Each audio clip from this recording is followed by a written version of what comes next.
Hello,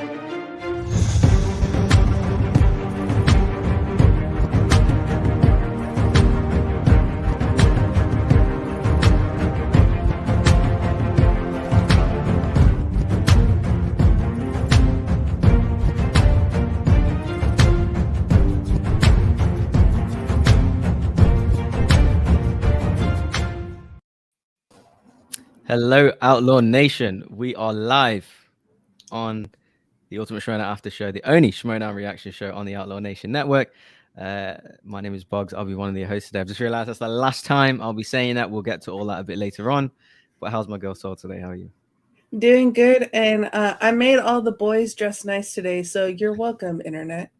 Yes, I've been forced into wearing this. I wasn't wearing this 10 minutes ago. So, yeah, this is the last show, one last ride for the Ultimate Showdown After Show. We've got a jam-packed show today. We are going to review FNT, and then we're going to have our own exhibition, Outlaw Nation exhibition match, Batman 89 exhibition match between our producer, our very own Mike Shea, and Outlaw Nation patron director, Alan Smithee. Then we're just going to have Rocha on just to, hang out, chill, explain why we're leaving the channel and stuff, and see what's going down, and take any of your guys' questions, and just have a general hangout. Just gonna have a good time. It is our last show, 100% confirmed. We'll get all into that a bit later on. But yeah, just want to say hi to everyone in the chat right now. 26 people watching live. Hello, Justin. Hello, Smithee. Hello, Jeremy Miller. Hello, Haskell, and all the people that have been along with the journey. 2 years now we've been doing shows, so yeah, it's been a hell of a ride, and we're gonna get into it. We're gonna get everyone on as well a bit later. But first of all, we're gonna review FNT. But so we normally give a shout out to the people who put comments on the previous previous episode that we dropped. So can we get to that, please? Yes, starting off with Jeremy Miller, and a lot of these comments are going to be very similar to what our news of today being our last day. Jeremy Miller going, "The announcement is sad, but this will always be a great show." Thank you, Jeremy Miller. Comments every single week. We love you here, Jeremy. Then we have Krista Todd saying, "I agree with Mike." Mike, someone agrees with you.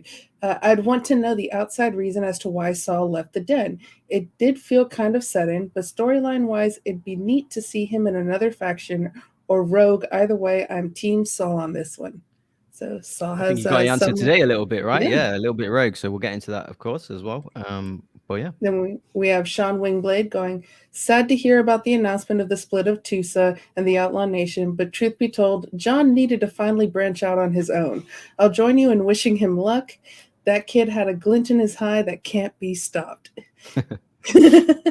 Yeah, I mean, you're not wrong. Like I said, there's like a list, like a bullet point, a list of reasons, which we'll get into a bit later. But yeah, for sure, one of them, obviously, Rocha is no longer a Showdown competitor. He's not in the league anymore, so obviously moving forward, it's just natural that this isn't going to be on his channel anymore. So yeah, we'll get into that a bit further detail. But yeah, any more, so? Yeah, we have 3 more. Justin Toner saying, "Sad to hear TUSA is ending here on the channel, but I understand the reasons why. You guys did a great job covering the MTS with your honest, unbiased opinions. If you guys start the show up on another channel down the line, I'll be there to support you." Thank you, Justin. We also love you here. Thank you, Justin. Yeah, very nice. That's what I think we always had pride about, like being unbiased, even though obviously we are on a players YouTube channel, but we always like no one can tell me what I can and can't say. I'm sorry, I don't care. So I wouldn't do a show if that was the case. So hopefully you came across like that. But yeah, that was our intention from the get-go. And we're definitely all opinionated, and Rocha would not stop us from telling our opinions. Absolutely, yeah. And then we have Alan Smithee saying, "Thanks, TUSA, for all the great shows and fun times. Loved coming on to meet you guys and all your guests. Can't wait to find out what's next for the show." And we have Drunken Prayer saying, "Wherever you go or what changes may happen, we shall be there." Thank you, guys. People so nice. Yes, we do have a few announcements about things moving forward, which of course we'll come to a bit later. But yeah, it's thanks to everyone for the comments. People, in the live chat, 30 people watching at the minute. So thank you guys for all the kind words and everything. But yeah, to be honest, we're just gonna have a fun show today. It's no need to be sad. We've had an excellent time doing this show. I've not missed a show in 2 years, basically Saturday night. So I wouldn't do something that I loved if I didn't enjoy it. So absolutely loved every episode, and we'll get into it as well with the whole team. But yeah, what do you say, Saul? We talk about FNT for a little bit. Let's do it. Before we do that, everyone, of course, like the video immediately as soon as you're watching. Obviously comment in the live chat. Patreon.com/, I forgot the name of the Patreon there for a second. Patreon.com/Outlaw Nation. All sorts of stuff going on. We'll plug that a few times. Outlaw Nation League. Obviously, we've got a match we'll do a bit later. They do watch-alongs, hangouts, all kinds of stuff there from people from all over the world, all walks of life. So yeah, interested or just want to see what it's about. Check that out. It's a cool place. But yeah, let's get into FNT a little bit. First of all, best episode by far this season. I will say that. Most I've been entertained. Loads of scenes, cut scenes, and everything. I was laughing out loud at some of the stuff that happened, and people crying, and decent reaction. I thought online from this episode. But what about you, Saul? Overall thoughts on the episode before we get into the matches? It was a very interesting episode. We definitely got a reveal at the end of FNT that was a little bit shocking. Someone that you wouldn't expect to go in that direction. But it was fun to watch. I laughed out loud at multiple points in the match. I loved the little auto tune of one of the players and saying Sydney Lumet really loud. I laughed out loud. Yeah, I did too. They did well to hide the voice because I guessed who it was before, but I thought, oh, it might not be because it's like it's like a really weird voice. So they kind of got me with the voice, but yeah, we'll just run through the matches first. Obviously, we did get a rematch on the undercard, IG match between Amaru Moses and Saul. Obviously, first match went to Amaru, and Amaru came for a scrap that match, and Saul didn't really turn up. So he was definitely looking for some redemption. Obviously, he had some kind of drama with losing his manager in terms of she's signing with someone else. So he's kind of been dropped from the den, and he's been left on his own, bit of a rogue player, all that stuff. So a bit of tension going in.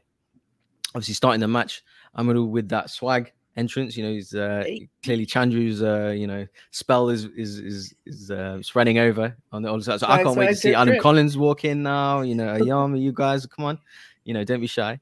I'm sure Winston can help with stuff. So yeah, that'll be fun. But yeah, he can. I was pretty impressed. I thought, oh, damn, Amaru, okay, can play. He can. He's a talented boy. But yeah, getting into the match, obviously. Clear, lead from one of them. Obviously, Amaru being excellent, just missing the one Hobbit question. Saul struggling a little bit, with kind of a range of different things. So I did think that at this point, 96 ended the first round. I did think he was in trouble there. I thought, oh no, is it happening again? Another live situation.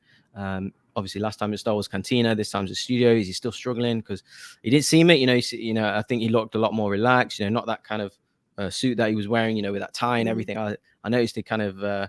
I personally thought it had an effect on his gameplay and stuff because he's a super energetic guy, and being so constrained like that, he looked definitely more relaxed. And but obviously he was down, 9-6, and then going into the second round, he did have a decent first round. He did miss one question. Obviously, Amaru didn't get to steal. He landed on a wild card, which is the Matrix franchise, but yeah, did pretty good and got 6 points.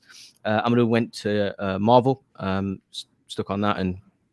He did get 6 points himself, lost one for a steal. Ended the second round, finished 15-13. Going into the third round, and this was kind of the drama. This was the controversial moment as well. Saul obviously behind, getting his 2 and his 3. I'm gonna got his 2, but for the third, obviously we had this controversial challenge where it was a kind of time cop question in the dystopian future time travel category, and. So obviously he's got it wrong. The answer was time cop. Obviously Winston's challenged because that movie is not in their list that they're given of in that category. So obviously he's kind of scanned.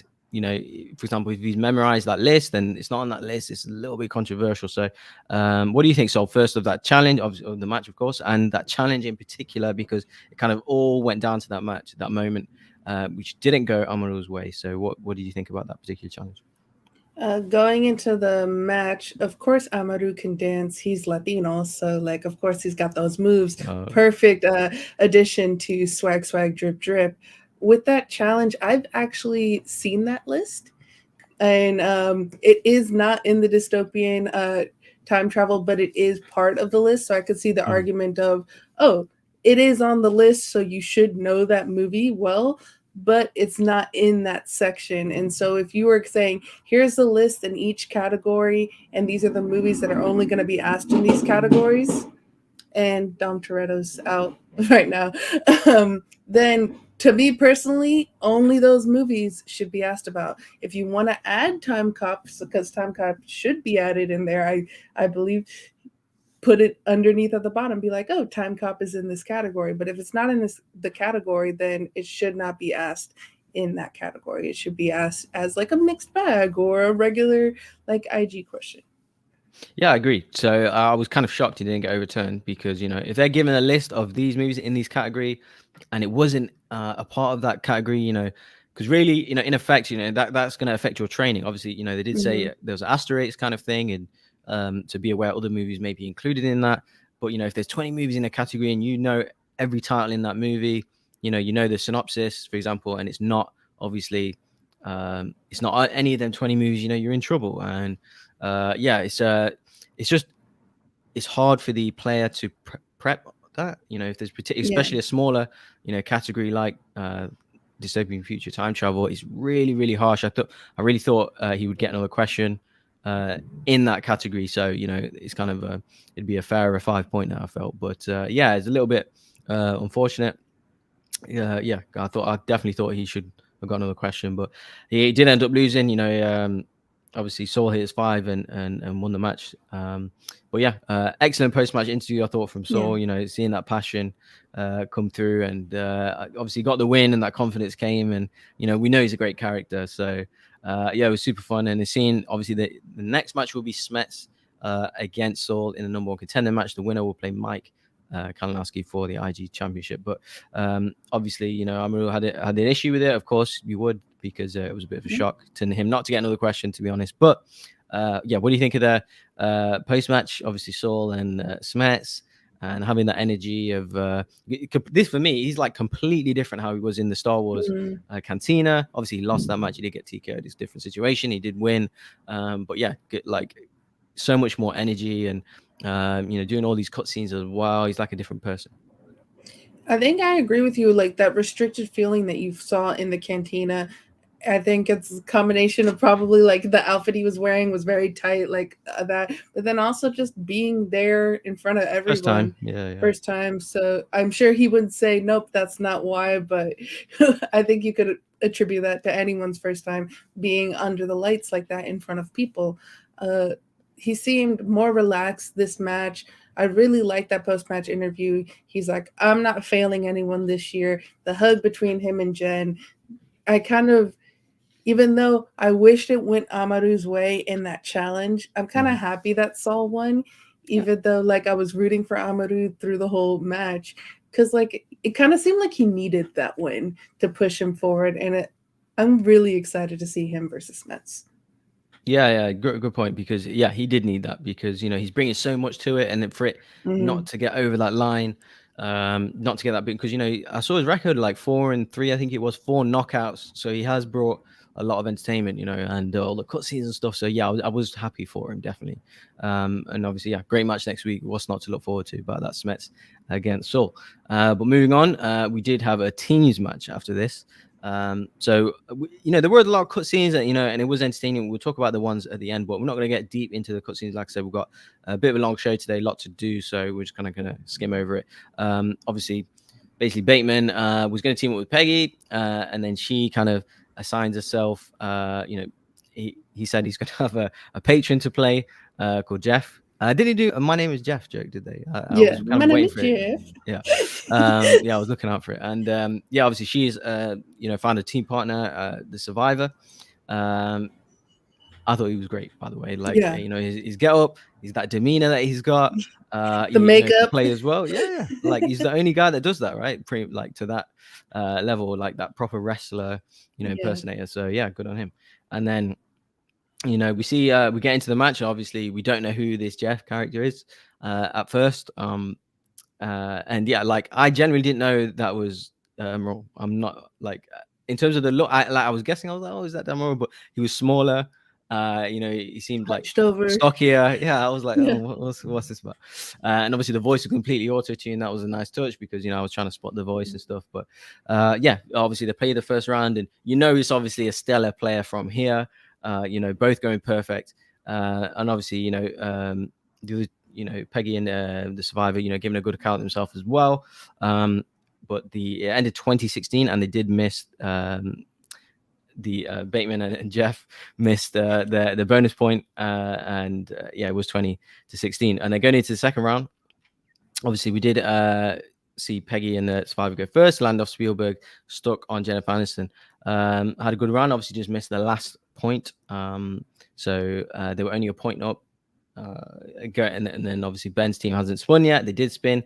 Landed on Newman and Redford. They went perfect, did have a big lead, 31-22.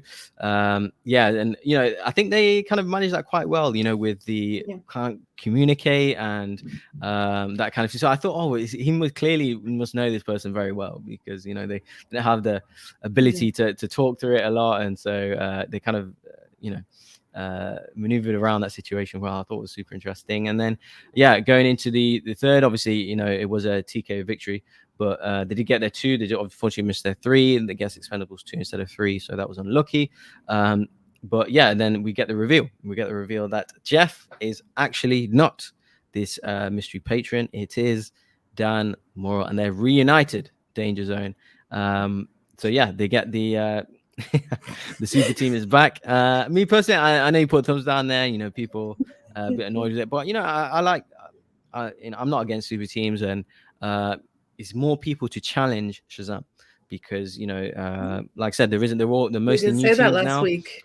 And corruption are being split up. All the kind of legacy teams are pretty much no longer, unless there's going to be someone who's come out of the woodwork. But Danger Zone on paper, can they beat Shazam? Absolutely. So and even if they do, obviously Shazam will get a rematch, so they can have a little series of matches here. So obviously and we had a heel turn as well from Daryl Moore, turned on everyone there, and we had Peggy in tears, and Saul obviously kicking off. Should have sucker punched him, Saul, but lucky Christian was there, holding you back. But that's the kind of the tempo and the passion that he's bringing. You screwed his girl over, so as in the Den team thing. So a lot of drama, a lot happened. Obviously, thoughts on the match, please. Thoughts on Damore's heel turn, the reveal. Peggy, poor thing, in tears, being betrayed by Kate and and Ben, and being set up. But now she's a bit out in the cold, and Saul kicking off. And what do you think about everything? Talk to me. First off, I wouldn't want to piss off Saul, so bad on Kate and the Den doing that, because I don't think you would want Saul as your enemy. I loved his joke of it's implied violence, as I tell all the lawyers and the judges. It's implied. It's only implied violence. But I never really liked them as a team, because remember, I'm down Ben Bateman hater, So. And so I've always thought Dan was better than Ben, and needed a better teammate than Ben Bateman. Right.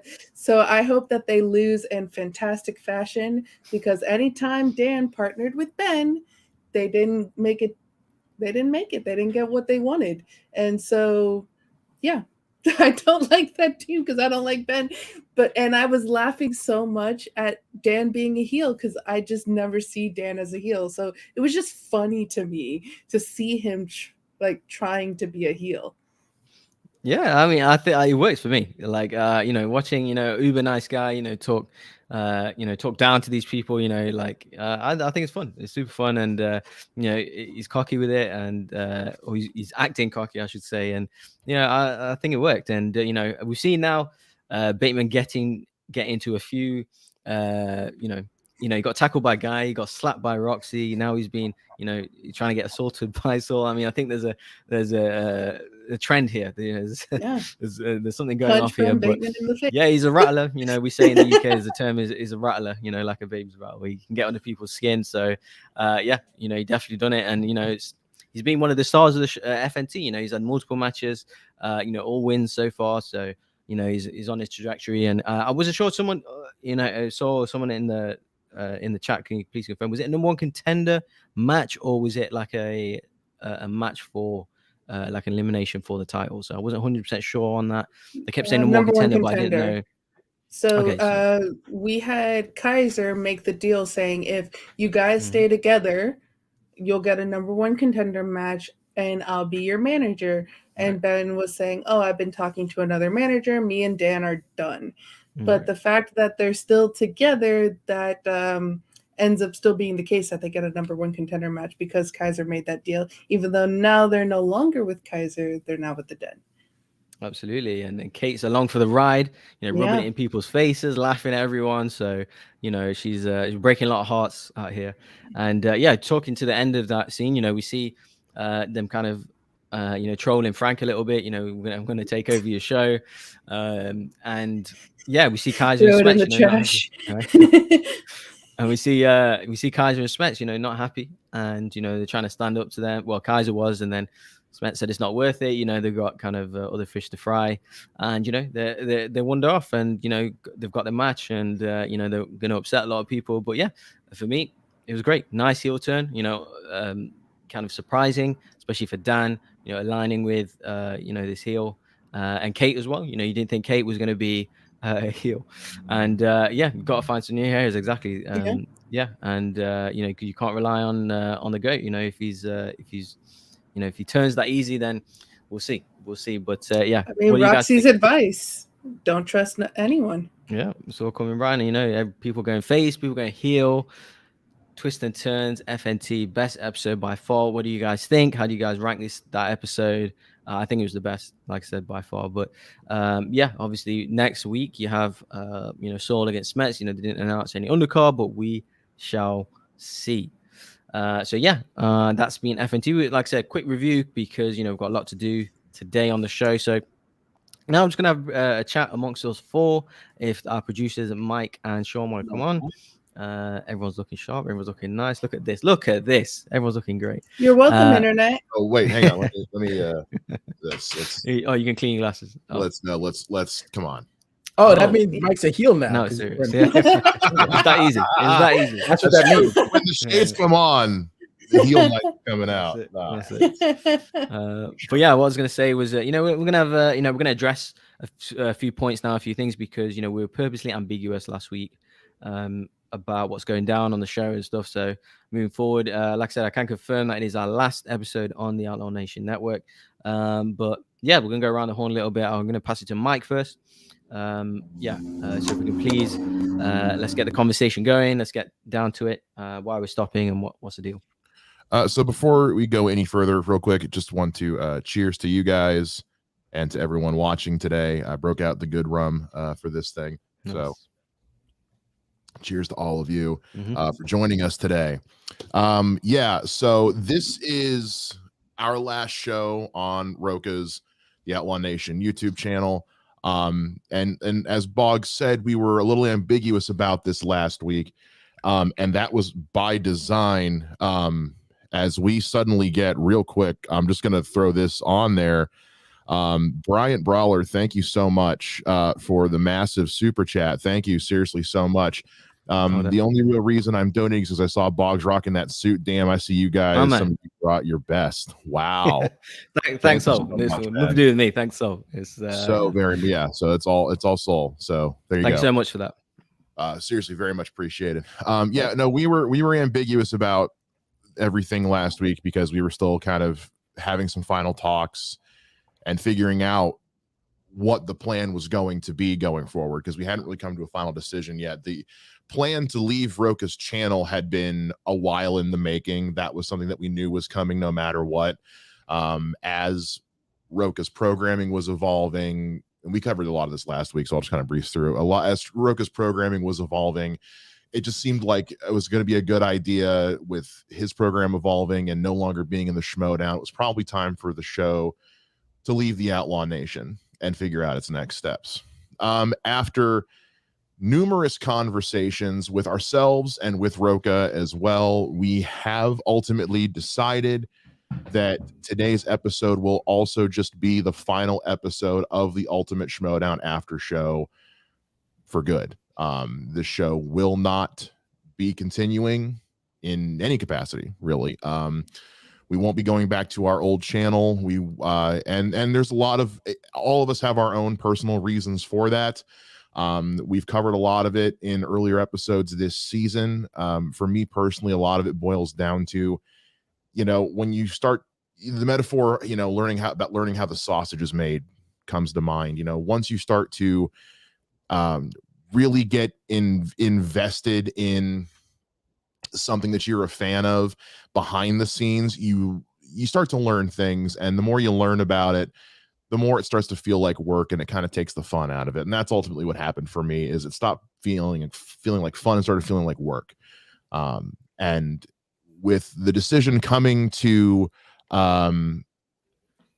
move off of Rocha's channel coming, we kind of saw that as the opportunity to just be done and look forward to a fresh start doing something else. And I want to be clear, like, as I said last week, none of this has anything to do with any bad blood or anything between us and John Rocha. When we spoke to John about him, he'll be on the show in a little bit. I mean, if there was bad blood, we wouldn't even be doing this. We would just be done. And there was a lot of conversations where he was very supportive with our decision. He completely understood all of our reasoning, and he has been a consummate professional about this since day one. He let us make the show that we wanted to make. He wasn't holding the reins by any means, and we're all looking forward to hopefully working with him again in some capacity in the future. I'll turn it over now to Sean, who to let him share his thoughts and how he's feeling right now.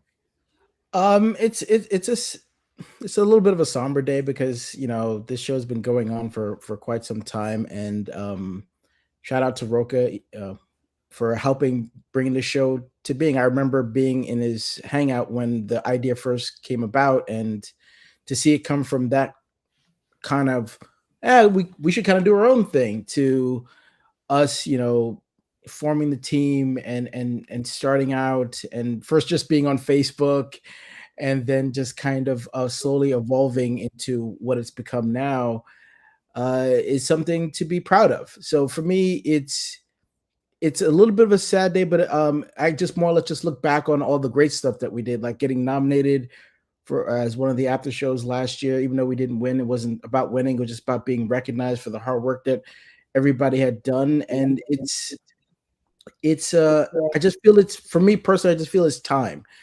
I don't want to speak for anybody else, but covering the Schmodown isn't as fun as it used to be.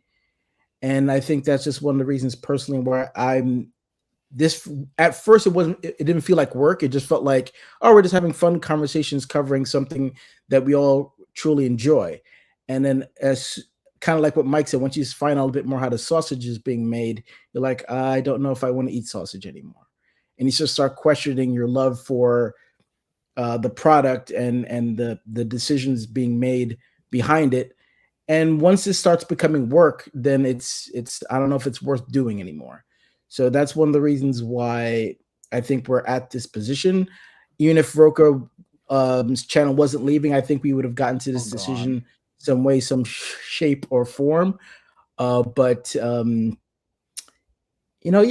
is what it is. And I like to say shout out to Mike Shea and Boggs and Saul and John for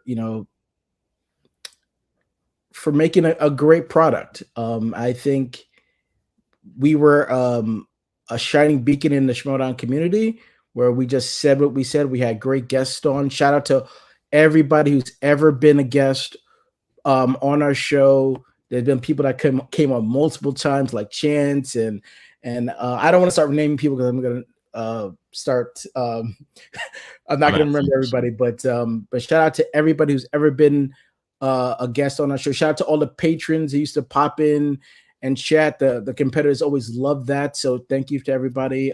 But it is what it is, and we're all going to move on to other things. So it's just time. I'll say in fact, ladies first. So if you want to go ahead. Well, first I want to thank these guys here for letting me join a show that was already established. I came in. We celebrated my 1 year in January. And it was just a fun thing to be a part of. I loved the Schmodown. I love these guys, and being with them every week was something that was always super fun to do. But kind of to what Mike and Sean was saying, you're seeing how things are behind the scenes, and it makes it less fun. And so you're like, I'm excited about certain aspects of the Schmodown, and then I'm not excited about other aspects. And so it's kind of like that conflicting dual thing of like, this stuff is exciting and this stuff sucks. And how do we go about having both of those things being true at the same time? And so it kind of became this, okay, whatever you guys decide, I'm down with it. You let me be a part of your show, and they always let me speak my thoughts and give my opinions, but I was just like, yeah, if you guys want to stay, I'll stay. If you guys want to go, I'll go. And we all decided to go. Yeah, so it's definitely a it's a group decision. Like obviously some of us are at different places. Some of us obviously I won't mention names and stuff, but some of us want to try elsewhere. Some of us wanted to stop earlier. So this is just kind of the kind of democratic thing to do. And we're all at different places now. Me personally, there's no actual incident that's happened as well. So it's just a run. It's just a time.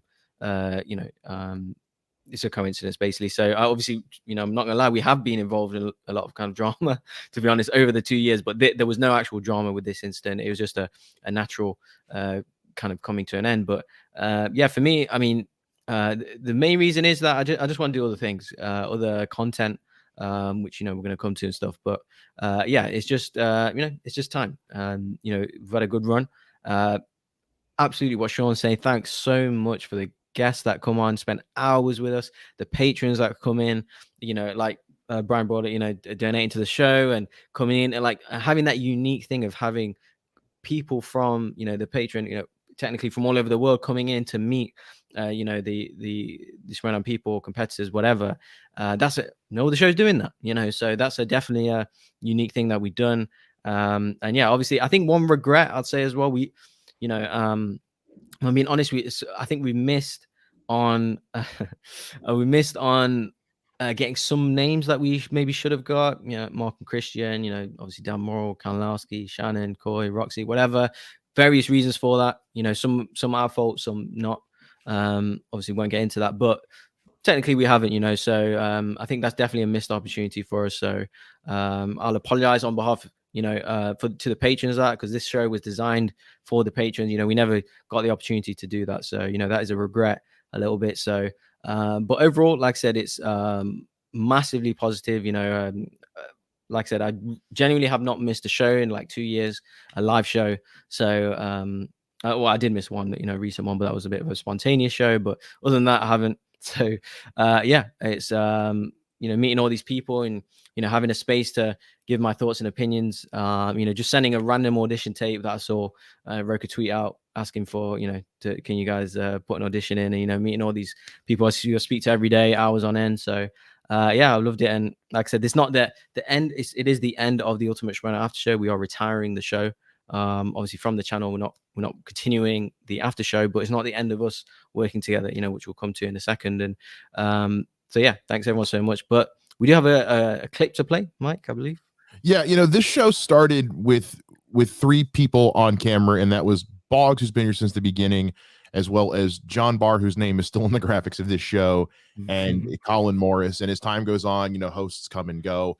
And with this being our last show, we reached out to both John and Colin to see if they wanted to share some thoughts. And well, let's just roll the clip. And I'm just going to leave us up so we can all watch it together. I literally just loaded this. We have not seen this, so good Lord. Okay, let's do this.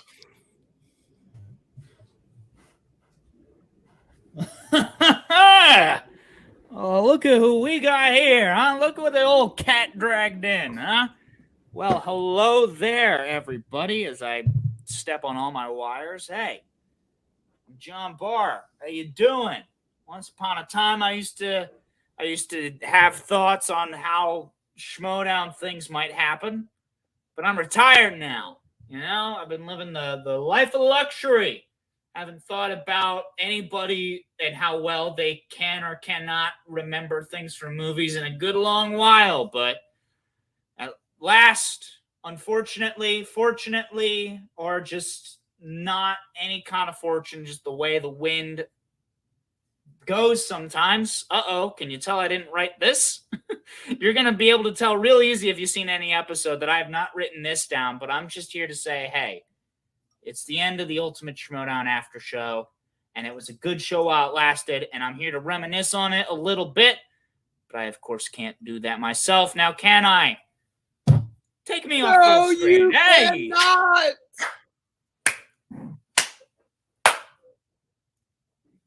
Folks, Da, da, da, da, da, da. the man, the myth, the legend, Colin Morris. How you doing, buddy? We're back. How's We your got time been banners. treating you? We've hung banners in this house since the last time we've been here. We're hanging banners here. We're bringing back the energy, the vibes. We're here, and we miss you all.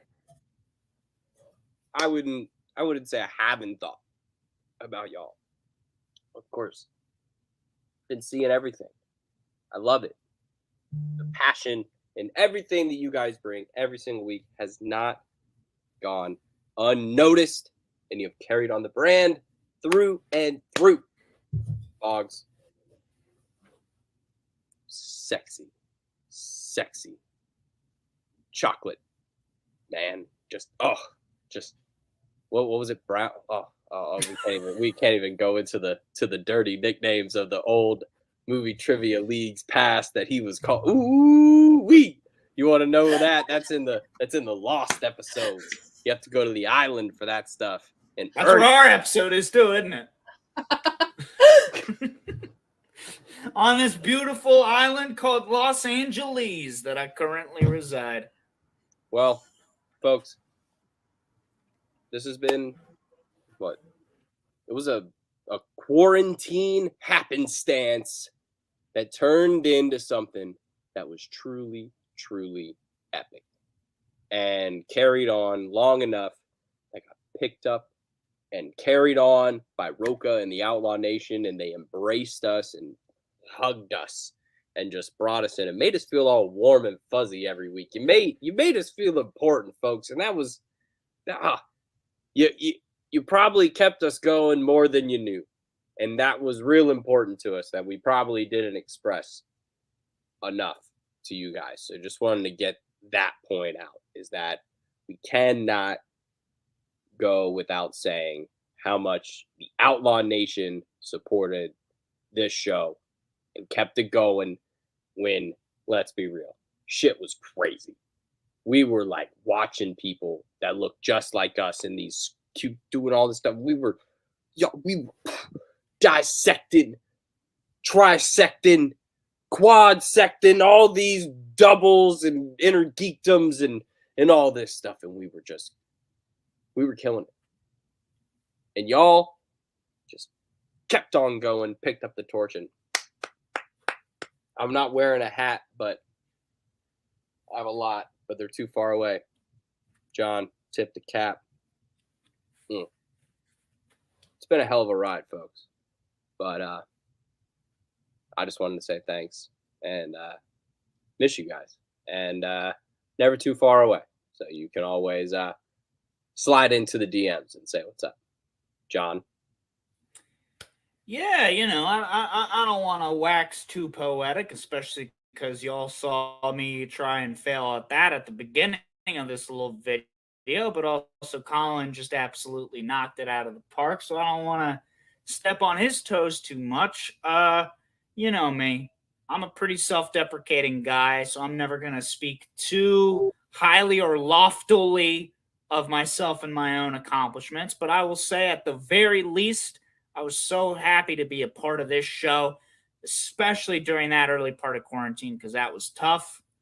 And this show, not only was it a fun way for me to be able to just talk about something that was a hobby of mine with other folks that also had it as their hobby, especially living as somebody where nobody in my friend group all watched it either, and I tried. Ooh, boy, did I give a couple of real-life friends the sales pitch, and they were not about it, and it is what it is. But hey, not only did this show give me the opportunity to make a few new friends and talk about this thing, but lo and behold, a bunch of you watched us talk about it.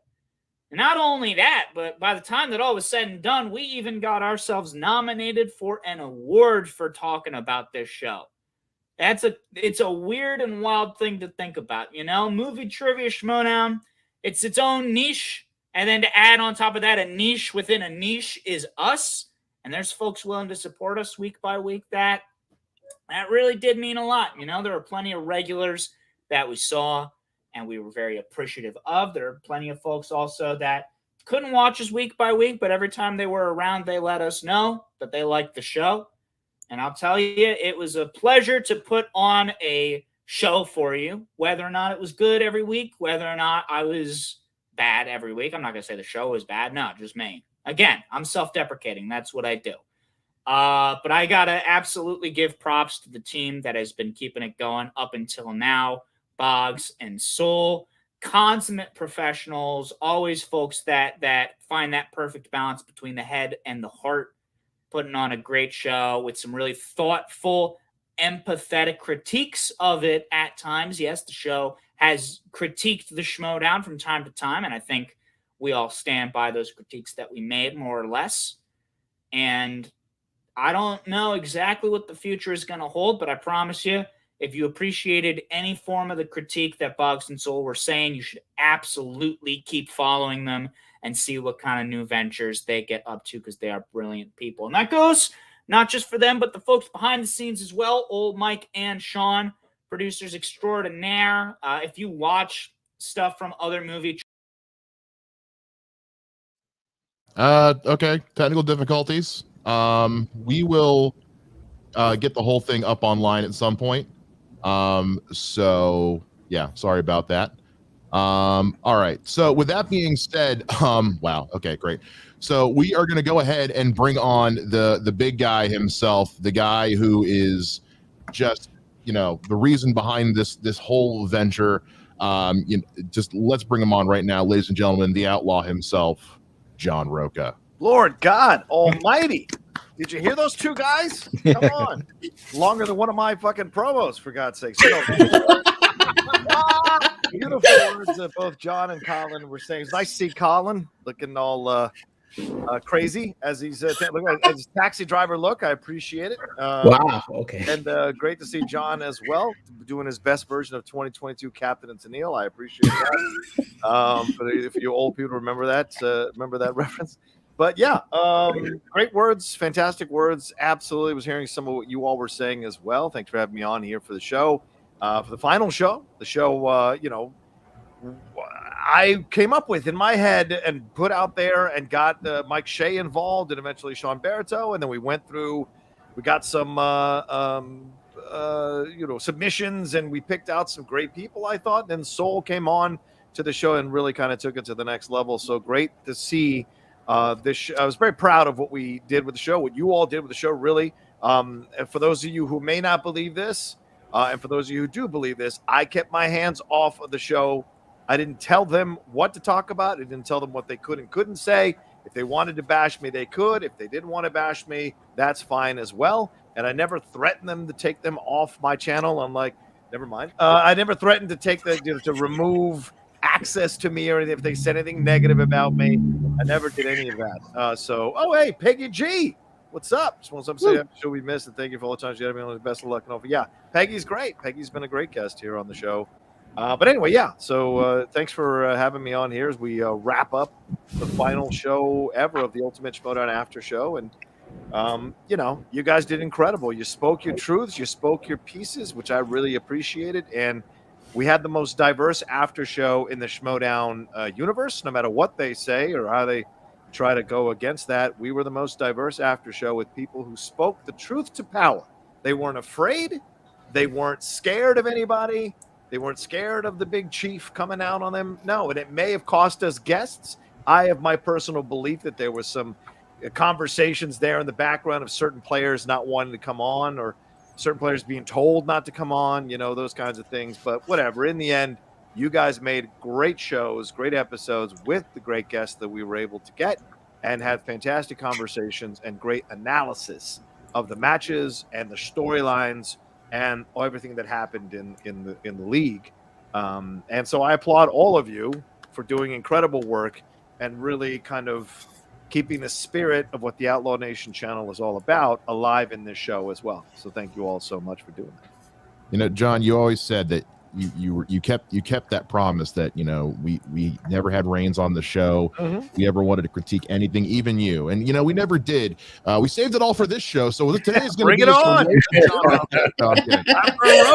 Let's get it. Let's start with the hat. Anyway, but I can't even begin Which to one? tell you. I had 4 of them. Which one? Exactly. That's part of it. Couldn't even tell you how honored I was when you asked me to put this thing together, and what a privilege it's been to work so closely with you. And then when we brought on Sean, and working together as a production team behind the scenes, and then bringing on the hosts, Saul and I we found Boggs' audition tape the other day, and we watched it, and it was just Boggs with his newly cut hair and trimmed beard in his car. It was I remember that. And I remember showing had a fresh haircut and shave specifically for it. So yeah. And I remember showing it to Rocha, and Rocha immediately was like, that guy, like get him on. We loved it from the start, and it's been great ever since. Bringing Saul on was one of the best things we ever did. She really rounded things out.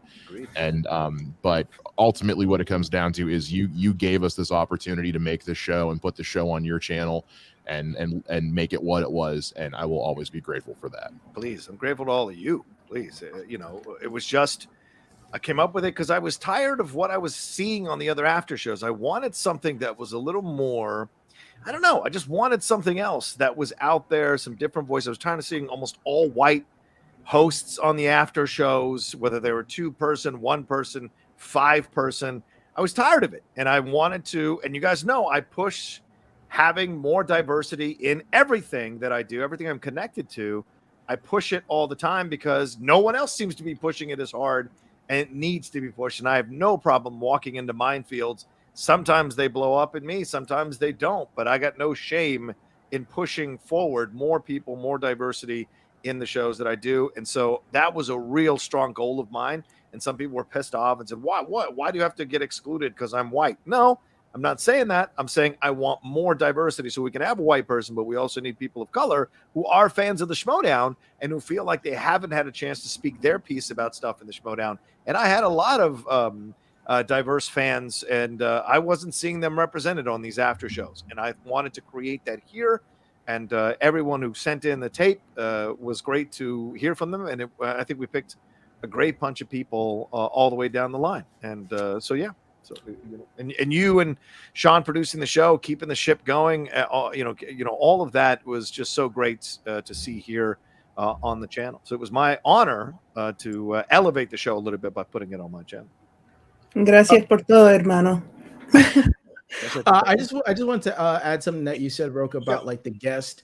I have no regrets of any of the guests that we didn't get, because all I know is that the guests that we did get loved what we were doing and were willing to come back over and over and over and over again. Yeah. So I know personally that the people that we did get liked what we were doing and enjoyed the show and watched the show, not just when they weren't on it. Yeah. They were watching it regardless.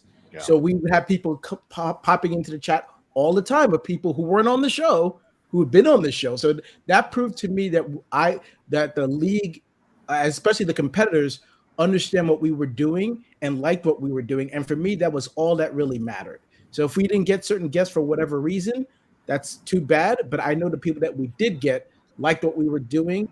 And that, for me, that was enough. Yeah. Yeah. I agree. Yeah. And I had a couple of guests when I was still in the playing in the league that would come up to me and say how much they enjoyed being on the show. So, and I know the most recent show, one of the most recent episodes with Rager and Lomas was one of the best. So, I mean, that's a positive. The people feel freedom to have fun with it and whatever. And the people that didn't want to come on or didn't come on, fuck them. Fuck you. You missed out on a great time.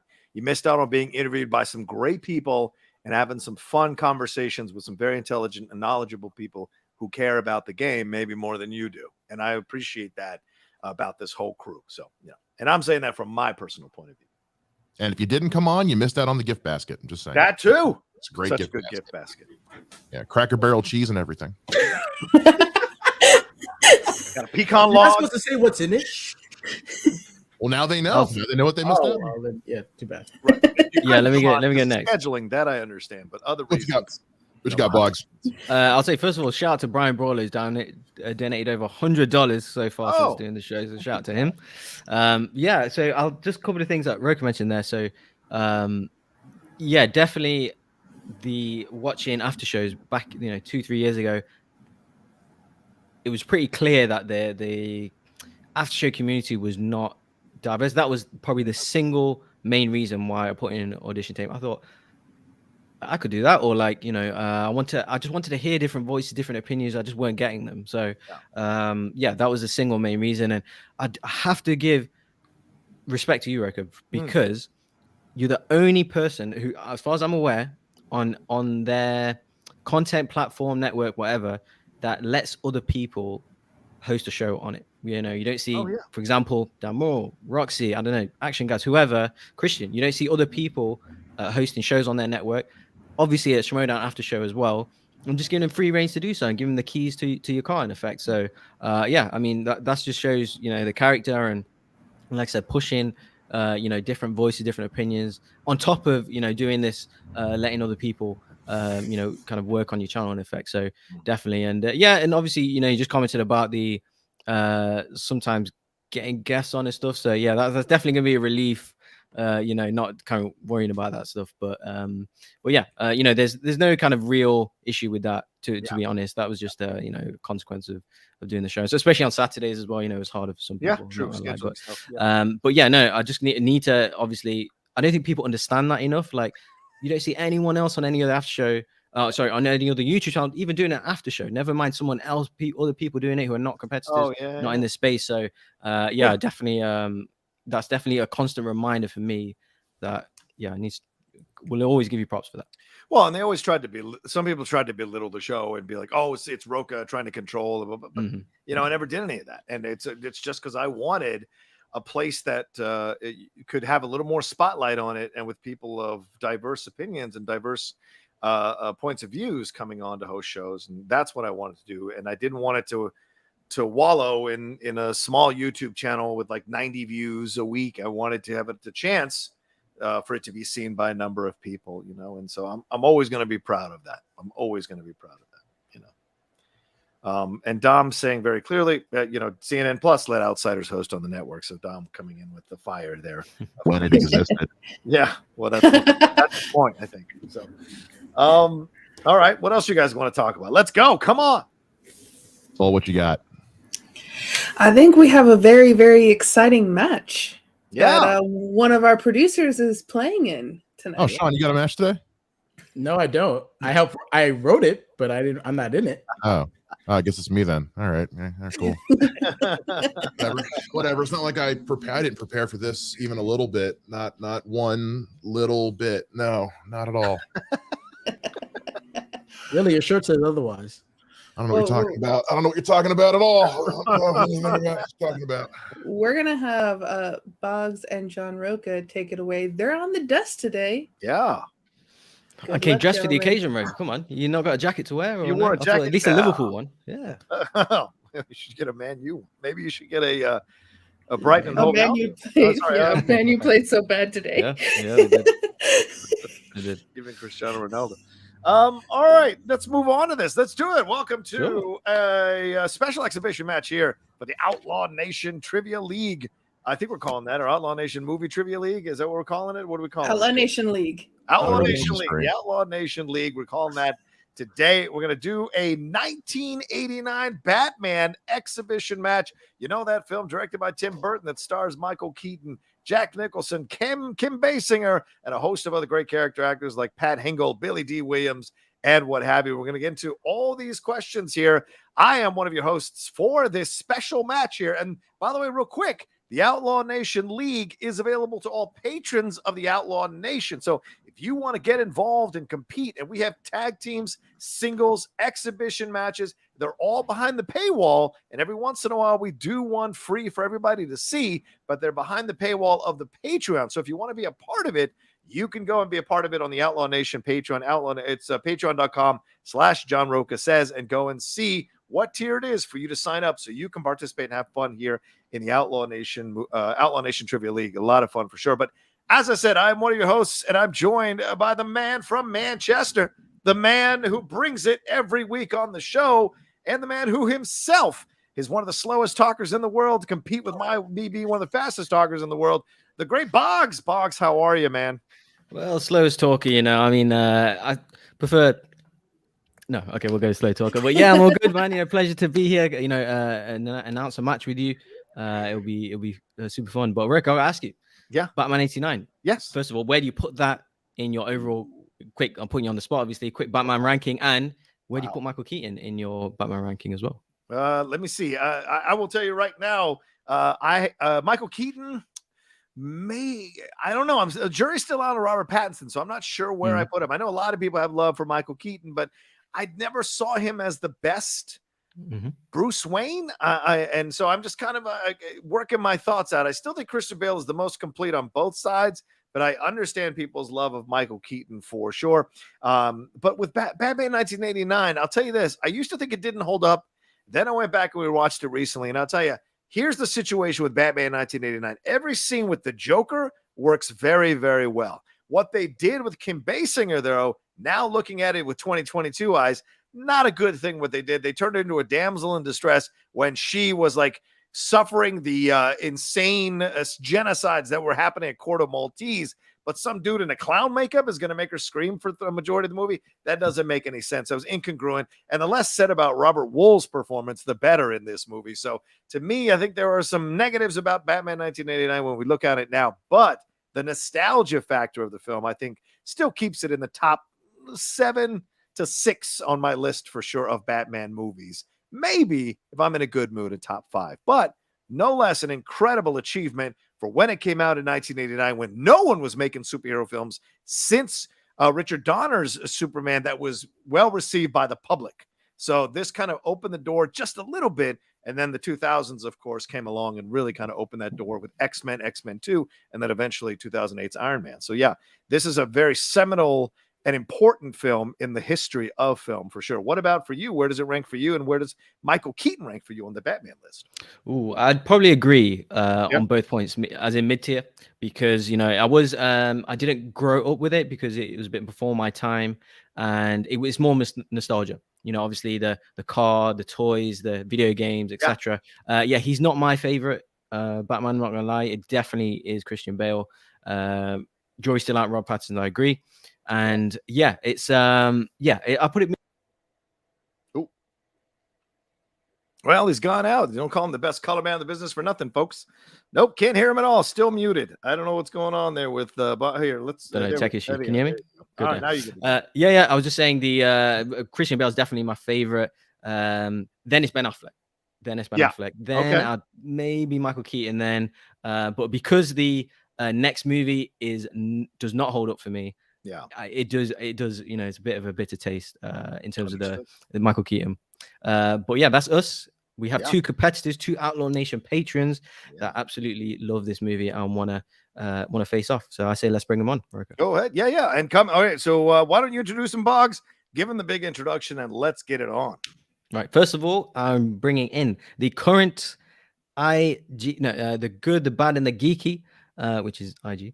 Good, the bad, and the geeky champion. He is my team's partner. Also, he is the producer of the Ultimate Showdown After Show on the Outlaw Nation Network. He is the hype man, Mike Shea. Come on down, sir. Wow. Yes. At 6 seconds of that. That's all we got. Okay. Oh yeah. It's a rights-free song. Not gonna push it. Nice. So, Mike, How's it going? Obviously, a big match for you. You know, recent Good Man the Geeky champ. Just can't get out of How's that that going? habit. Yeah. It's going good. And yeah, your thoughts on this movie? Why this movie in particular as well? Let us know. I mean, Batman's always been my number one. I mean, this came out the year I was born, but there wasn't as much Batman stuff. I mean, like, because Returns was coming out as I was growing up. So I kind of got to grow up with this movie. So it's always had a special place in my heart. And like Rocha said, like watching it now, there are certain parts of it that don't quite age as well with the times. But I think ultimately there's enough Batman-y goodness in there, especially between the two leads of Michael Keaton and Jack Nicholson, that really helps keep this film strong. We're not going to talk about Robert Wool, though. We're going to move on from that. That's the less said about that, the better.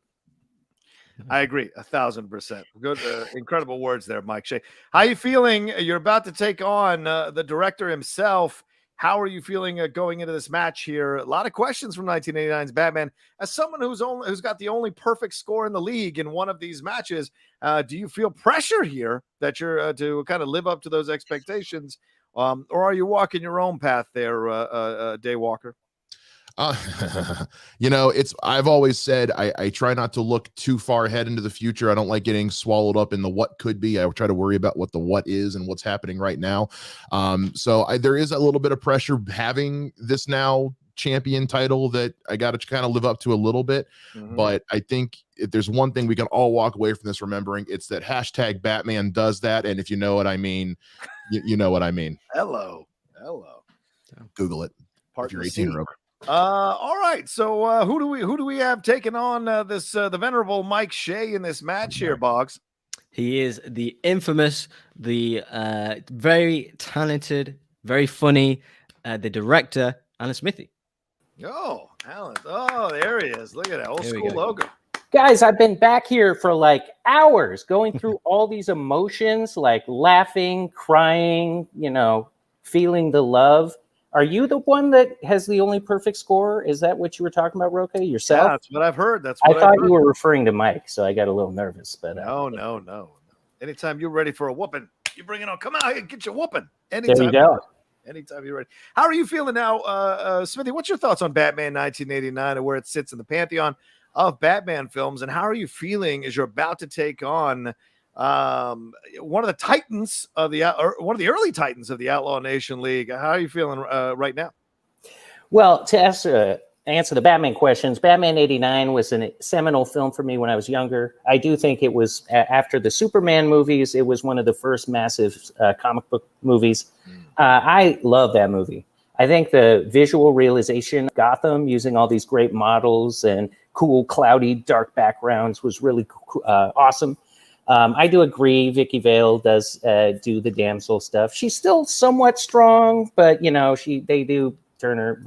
She's kind of like Marion in Raiders, right, Rocha? Yes, agreed. I don't agree with that. I think that's wrong. But anyway.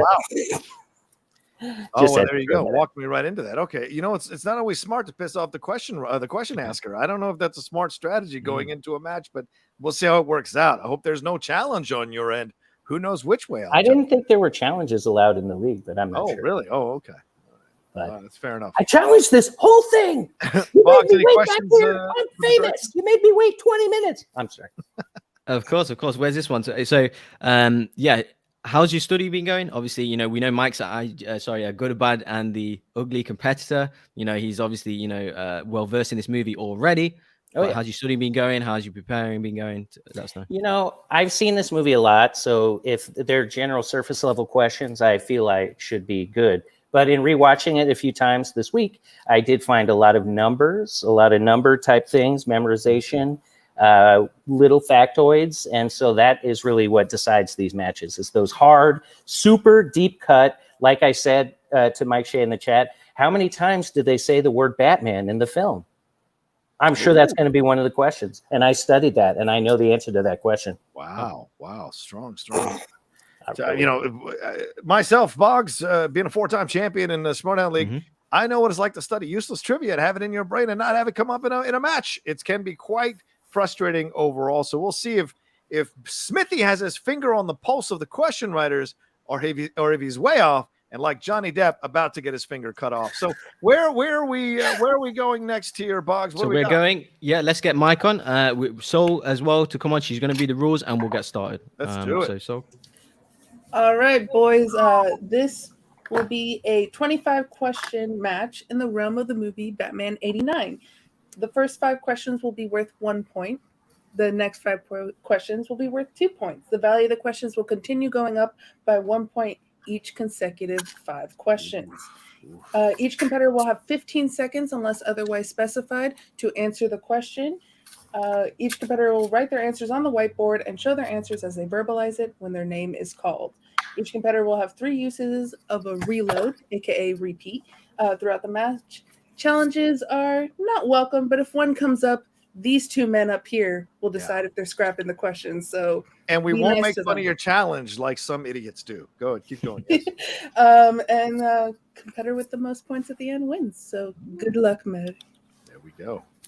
Thank you, Soul. Fantastic reading there of the rules. Gentlemen, do you have any questions before we go forward? Nope, just let's get ready for. Oh my God. Great stuff. Make sure you put the answer close to the camera so we can read it, verify it. Please, no dilly-dallying with the weird hand movements or anything like that. You might get those accusations and that isn't a good thing. So, Boggs, how are we going to do this? Are we taking turns reading the questions? Yeah, let's take turns. You go ahead. I've got the timer, so I'll do the countdown and stuff. But yeah, we'll start with you. Sounds good. All right, let's get it going. Ladies and gentlemen, the first question in the 1989 Batman exhibition match here for the Outlaw Nation League is, who directed Batman from 1989? Boggs, I feel like I gave away the answer when we talked about it earlier. Yes, we did. I think you gave away a few, to be honest. I know, that's but I didn't want to cut you off. So Oh, you should have said something. Damn it. What can I tell you? All right. It's 5, 4, 3, 2, 1. Mike time. Shea, what do you got? Tim Burton. That's correct. Smithee? They offered this to me, but I passed on it. So Tim Burton. Obviously. Second question in the Wait, first stop round. for a second. What is this Transformers whiteboard that Smithee has? What is that thing? Is that going to become an animal or something, or a car, or a little mini? Look at this thing. Well, that's fantastic. It's substantial. So I have something hefty. And it's got a handle. See that? It's like a briefcase. Anyway, let's go. All right, let's go. What do we Let's got? go. Second question in the first round. Yeah. Who plays the Joker in Batman 89? Ooh, good question. You know, I tweeted this out earlier today, Boggs. The Joker has been played by 4 Oscar-winning actors on screen. I'm excluding, of course, Mark Hamill, 4, and I'm excluding 3. Barry Keoghan, 2, because we don't know if he's going to be fully 1. the Joker in the sequel. But Time. 4 Oscar-winning actors, certainly one of them here in 1989's Batman. Wow. All right. We'll go to Smithy first. One of the most scandalous Hollywood actors, but no cancellation. That's Jack Nicholson. Okay, if you say so, Smithy. And Mike Shea. Nobody plays a bad guy like Jack Nicholson. That's correct. You're both correct. By the way, both of you, fantastic penmanship, I have to say. Thank you. Markers, and take it from me. It's not easy. All right, let's get to the third question here from this exhibition match. Who plays Bruce Wayne? I got a feeling we spoiled the whole first round before Did we started. Probably. Yeah, I should have vetted these questions. We did a little bit harder questions in the first round. Did Sean 5, write these? I don't know who wrote 4, 3, 2, 1. That's time. I believe they were all Sean. Okay. All right. Mike Shea, what do you got? Mr. Mom, Michael Keaton. Nice. Smithy? Really Michael Douglas, but Michael Keaton had to change that name. For those of you watching for the first time, this is how it is. This is a little bit of a, like Charlie Daniels used to say, we're rosining up the bow right now in the first round before we really get down to the licks on the violin. When it gets a little bit harder, you know, there's fire on the mountain. You got to run, boy, run to win this thing. All right, Boggs, what's the next question? Yeah. That's just first round. Just warming up, just shadow boxing in a minute. Right. But next question, fourth question in the first round. Who plays the love interest to Batman, Vicky Vale? Well, to be fair, she's a reporter. So love interest, she's a reporter, and who happens to start maybe a thing with Bruce Wayne, with Batman. Very true. Yeah, and that's 5. Fantastic. Corto Maltese has come up 3, a few times now in the DC. 2, 1 time. We'll go to the director. That would be Kim Basinger. You are correct, sir. Mike Shea. Kim Basinger. Both correct. All perfect so far. Last question, Rocha, in the first Yeah. round. Let's do it. Last question here in the 1989 Batman exhibition match. Who composed the music for 1989's Batman? What are you? I assume you mean score. Because there's some other music. You want to be a smartass? Is that how you think Okay. you're going to win this match? I don't think it's a good 5, It's the last show, so I don't have to worry about 3, repercussions. 2, 1, time. All right, Mike Shea, give it to me. Danny Elfman. Yeah. Smithy? Danny Elfman. Nice. Recent composer of Doctor Strange in the Multiverse of Madness as well. So still Looking forward to doing it. that And- review on the Outlaw Nation. yeah, we'll do. Well, there'll be a spoiler review certainly coming. We're doing one Monday night with the Geek Buddies. Guest to be determined. To be determined. We're trying to land someone that we really want to hear from on the show. But Danny Elfman also doing a fantastic set over at Coachella. 63 years old. He looks like he just got out of the gym at 19 years old. I saw abs on Danny Elfman. I never thought I'd see that in my lifetime. All right, let's move on, Boggs. What do we got? Second round, Rocha. That's what we got. First question in Yeah. the second round. 2 points for each question. And Saul is keeping the score as well, just to confirm. Oh, good. Who plays Bob the Goon, the Joker's #1 guy? Ooh, see, we already went into a tough Immediate. direction. We Immediate immediately step up. went to the next level. So the questions are going to get tougher. So for all of you who think it is a little bit soft, you know what? There was a thorn or a spike under that softness 5, now, right off the 4, bat here in second round. 3, 2, 1. That is time. We'll go to the director first. Tracy Walter. Ooh. That is correct, sir. Mike Shea. I got Tracy Walter. Oh, a little Ooh, Ooh, gamesmanship. you got me. You got me. A little You got me. gamesmanship there. Still From the perfect. Hunter. I don't know what's Mike's nickname. What's his nickname? The The hype hype man. man. The hype man? Oh, the hype Yeah. man. All right. I like it. All right, let's go to the second question, the second round of this 1989 Batman exhibition match here for the Outlaw Nation League. What is the name of the theater that we see both a family at the beginning of the film and Bruce's family come out of? Ooh, these have immediately Wow. become a lot tougher, Boggs. Wow. I think you just read a 5-pointer by accident. What? Right? No, that's the other league. What are you what are you doing here?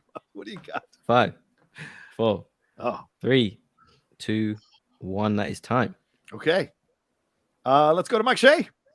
Monarch Theater. Ooh, okay. Do we accept that? Do we accept that as just the Monarch? Are we accepting that? I'll accept that. I'll Okay, accept all that. right, fine. Fair enough. What do we got It's the there? name. What do you got, Smithy? Is Monarch Theater more correct? Is that what That you're... is more correct. Yes, Okay. but we'll let it slide. We'll let it slide. We'll let it slide. We'll let it slide. All right. What's the next question we got here? Yes. Boss? Question number 3 in the second round.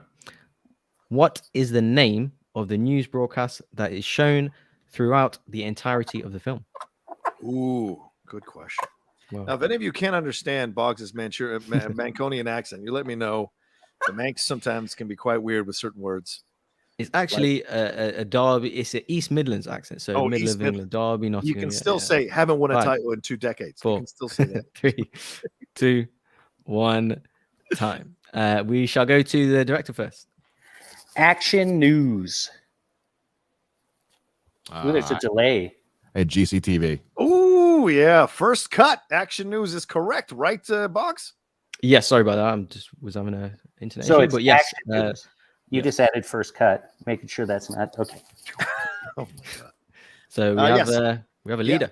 Yeah, we do right now. Up by 2 points is Smithy. correct. So right, you know, That face Mike's making. Oh my god. the hype man's cut. The hype man's cut. So let's move on to the next question here, Boggs. What Oscar did the film win at the 1990 Academy Awards ceremony? I think we Good can question. be a little lenient on this answer, right, Boggs? I would think so. Question: what's your favorite Batman movie? Right now, I'll be honest with you, the Batman. Really? Wow. Yeah, I was rewatching Dark Knight. I really don't like 5, the Two-Face story. 4, Storyline. 3. I really don't like it. It doesn't 2, work for me. It seems 1. pigeonholed in, Time. shoved in there, and it doesn't work. Controversial. All right. Controversial. Yeah, that's my thoughts. Mike Shea, what do you got? Best adapted screenplay? Oh, another miss there for the hype man. Smithy, what do you got? I just guessed best sound. No, that's incorrect. The correct answer was best art direction / set direction. So Yeah. both of them strike out on this one. Okay. The hype man missing an opportunity to make up some ground here on Smithee. What's the next question we got here, Box? It is the last question in the second round. Bruce Wayne's benefit is trying to raise money for what? Wow. Are these 3 pointers? know, These right? 5 pointers. I don't know. Blame Sean. No. Positive, negative. Goes to Sean. Sean's like, he's like, remember in It's a Wonderful Life when you slide out onto the ice and Right. all of a sudden there's a hole in the water? Like that's what Sean is. You think that ice is sturdy and all of a One. sudden there's a And you hole. damaged afterwards. Time. Oh, okay. I Yep, said you got it in reload. time. I'm done, Smithee. but I said reload. But I'm done now. Go ahead, Bob. Okay. Yeah, it is. Question. Bruce Wayne's benefit is trying to raise money for what? Did you ask for a repeat? Is that what that was? A reload. Yes, we call it a reload. Right. Sorry about it. The reload. And I just needed an extra 3 seconds to finish writing. We'll see if I'm worries. right. A reload Now can you be a have 5. lifesaver. 4, 3, 2, 1. That is time. The director, what have you got? The 200th anniversary festival. But I didn't say of what. Fuck. Excuse me. What do you think, Rocha? What do you think, Rocha? I don't know. We'll have to debate on it. Let's see what Mike Shea Okay, says. yeah. Gotham Bicentennial. Let's bring Sean in. Sean, Okay. you're the writer of these questions. No, Soul is Soul who makes the judgments on these? Sean. Well, I mean, I wrote the question. So to be specific, Yes. in Bruce's mansion, they have a banner that says "Save the Festival." Mm-hmm. So that's what I put as the answer. So technically, Smithee could be considered right. They never called it bicentennial. Shay. Right. He's just. But what was Smithie's answer? Did you erase it, Smithee, like a rookie player? Oh, Yeah. you know It was what? something festival, right? You put. I said 200th anniversary festival. I So did not write. Technically, that's right, but Yeah. Bicentennial though is a Yeah, I 200 think Mike celebration is wrong. as well. I would Either give they the both got it first right one. or they both got it wrong. That's the way I feel about this, Okay. gentlemen. Oh, well, that doesn't matter then. Let's do it. We can Both be wrong. wrong. We have the neither one of commissioner us has ruled. technically. Neither one of us wrote Gotham, so it could be the bicentennial of. well, Andy. so says both wrong. So we Commissioner has ruled on That's the fine. on the All right. ruling. I say they're Both both wrong. wrong. Let's Okay. move on. Okay. All right. Fantastic. So that stuff. was We're gonna- end of the second round. Right. Boggs, Okay. end of the second round. Incredible. Can I ask what exactly was the right answer you were looking for? Save the festival, period. Save the festival. Okay. Oh, Yeah. okay. Obviously these questions they come where they come, and I think Sean's done a great job Sorry, writing these just questions. checking, So just checking. that's why I brought him in to kind of make the judgment here, the judgment call. So, Mhm. and Soul threw in her 2 cents saying that she felt that both were wrong. So I think we're in the right path there in making that ruling. As I was saying, this tough second round here, Box. We saw we saw them miss some questions here. This is the fear I had when I was doing the Armageddon match. Was these questions get harder and harder and surprisingly harder round to round, whereas the Schmodown, you understand, maybe you can make a little bit of a elevation. Sometimes this can jump a couple of levels that'll really throw you off. So now we're going into the third round, and I'm very curious to see what questions we're going to get as we go into the third round here. Boggs, what do you think? Heck yes, it's just important. Obviously, Mike is, he's losing, so it's important to keep the scores close, right? You don't want to, because now the point differentiation is getting bigger, so you don't want to keep missing. So yeah. And as it stands now, we have the director at 11 points, the hype man Mike Shea at 9 points. So, and with all the talking, I forgot whose turn it was to answer the question. It's you, Rick. It's Go me. ahead. Okay. Mhm. All right. So the first question in the third round here is: what is Vicky Vale's apartment number? What is Vicky Vale's apartment number? Wow. Yeah, I've had some weird apartment numbers. What about you, Box? No, weird numbers? No, I don't think so. What's really? qualifies as a weird number? 666. Maybe That's 5. pretty effing weird, I would 4, say. 3, I mean, 2, I wouldn't go in there. 1, 1313. time. All right, Mike Shea, what do you got? I believe it's 9. Ooh, Smithee, what do you got? I believe it's 9. Yes, you're both correct. Good job. Way to start the third round in a positive fashion. Boy, this, except for one question, that's separating both of these guys. 1 2-point question right now as we go into the second question, third round, Boggs. Yeah, absolutely. So, second question, boys. When Joker is announcing he's going to drop 20 million on the city, what time does he say he's going to do that? Ooh, good question. Wow. Good question. What time? John Ball with weird questions. And bear in mind, I don't have a social security number as well. So. You don't what? Oh, you don't, they don't have that in Britain? No, yeah, they have a national insurance number. It's called. Oh wow! 5, Okay. 4, 3, 2, 1. That is time. We shall go to the director. Midnight. You are correct, sir. Boom. Mike Shea. I don't have midnight. Oh. Oh, all right. Damn. Winner gets a Batmobile. What? Yes, that's sweet. Yeah, really small. You guys didn't tell me that. All right, so Mike is down 17-12 right now, but that doesn't mean he can't make up ground. You just never know what these questions are going to be and where you might have some weird knowledge of them, and where the other person does not. So, next question here: at the benefit at his house, Bruce tells one of the waiters to open up how many cases of champagne? Holy Mary, Mother of God! These question box. Wow. Tough. Very tough. Yeah, very eloquent. Mike needs to stay in this. He really needs to stay in this. That's 5, 4, Thanks, teammate. 3, 2, 1. I believe in you, Mike.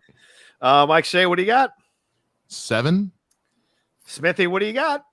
6. The answer is 6. Smithee taking into more points here, causing more damage on the hype man here. He's going to need a health pack soon, Boggs, I think, to stay in this match. How are you feeling about your teammate here? Oh, I mean, there's plenty of points to make up. You know, there's 4-point questions, 5-point questions, loads of questions left. So I'm not worried. All right. Next question. Penultimate question in the 3rd round. Oh, you wanted to say that, didn't you? Okay, Bob Kane, the co-creator of Batman, name shows up where during the movie? And we're not talking about the opening credits. So yes, say it again. Bob Kane, the creator of co-creator of Batman, his name shows up where during the movie, and we're not talking about the opening credits. A little editing on my own part. Yeah. Did I read that a bit weird? Yeah. That's all right. We have 5, question 4, 3, who watches 2, watch? 1. That is time. We shall go to the director. I wrote drawing of a Batman because it's not specifically like exactly Batman, but it's a Batman. Okay. Okay. Mike, what do you have? A drawing at the paper. I think I can accept Okay. both. Yeah. That's where it's at. Drawing of a It's at Batman paper. suit is what we have in the document. But yeah, Essentially, drawing yeah. either way. Yeah. Good Both stuff. correct. Both correct. I would have never gotten that in a million years. All right, let's go on to our last question here in the 3rd round. An eventful 3rd round for sure. A lot of heavyweight punches being thrown here between these two gentlemen.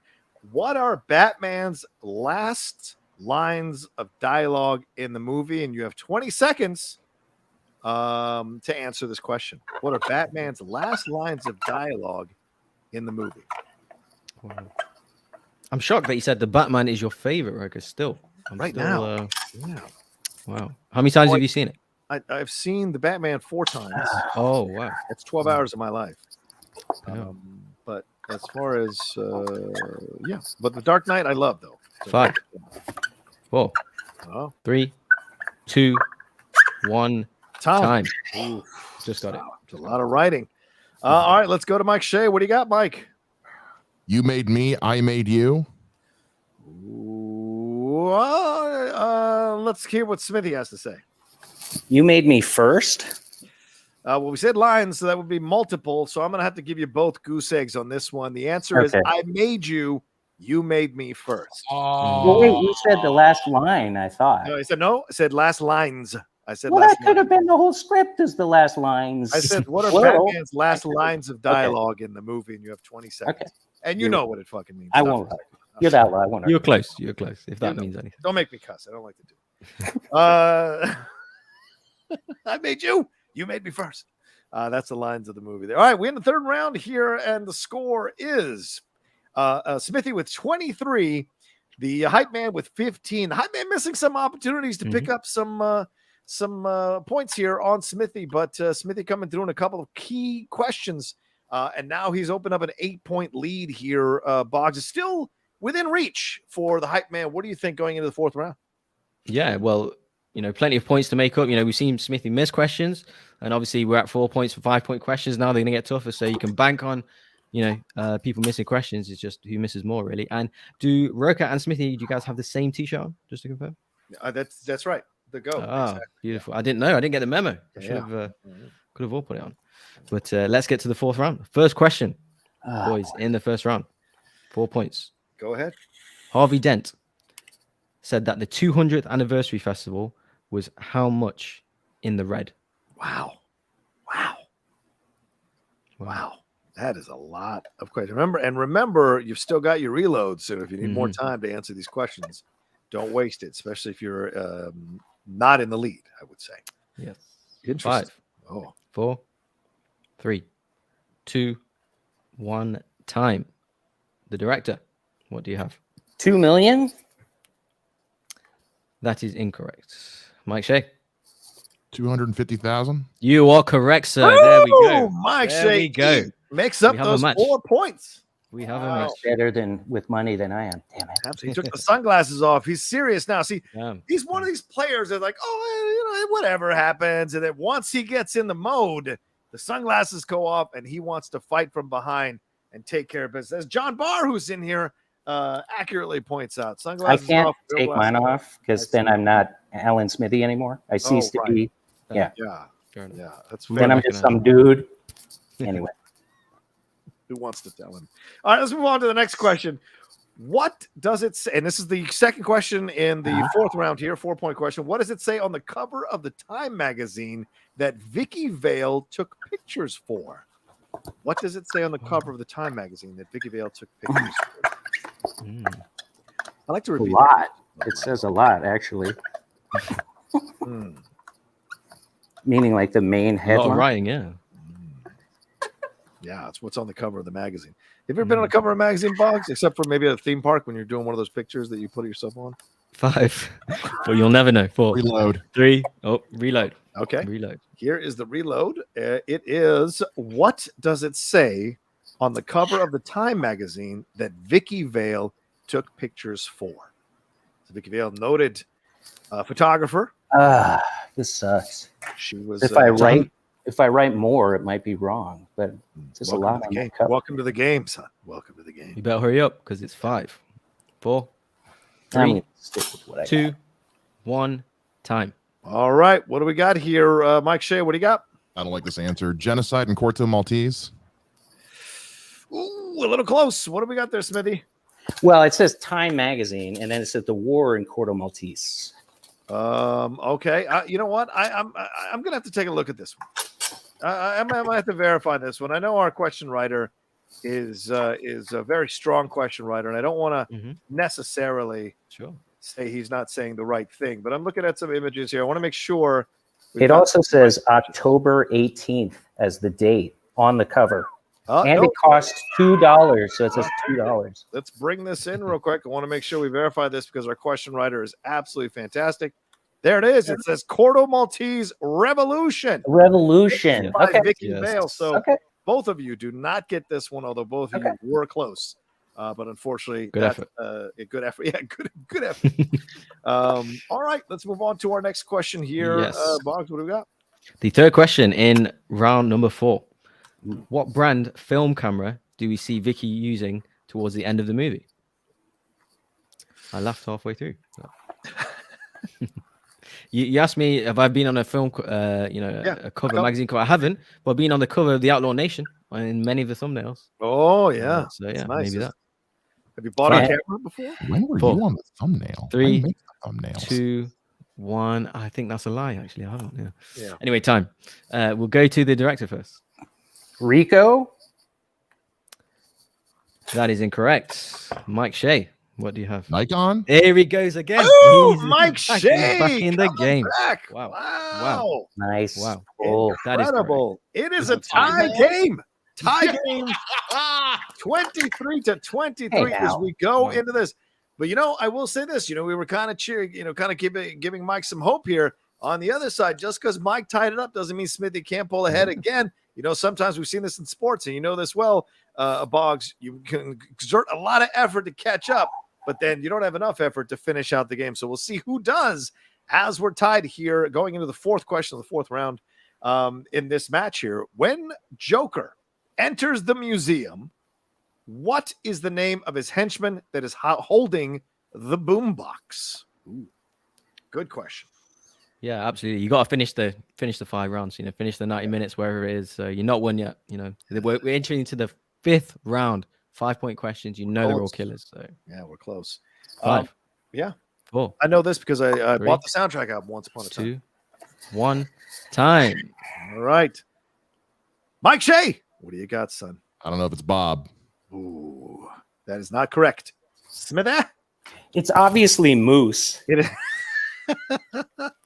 Shout out to my former FinStock Exchange member, Moose Haas. It is not Moose. Yeah. If you had the soundtrack, you'd know. He goes, Lawrence? Lawrence. That's the answer. Right. Yeah, that's true. That is true. Yeah. Sneaky 1-pointer or 2-pointer here in the 4-pointer area. I like that. I like that, Sean. Way to go. Nice balance in your question writing. Much love to you. All right, Boggs, let's go into our last question here in the 4th round. Yes. For last question, boys, in the 4th round. When Joker is on television promoting the Joker products, he says it has a new secret ingredient. What is it? Oh, that's a good question. I like that. New and improved. What's the secret ingredient of the Outlaw Nation? Guts.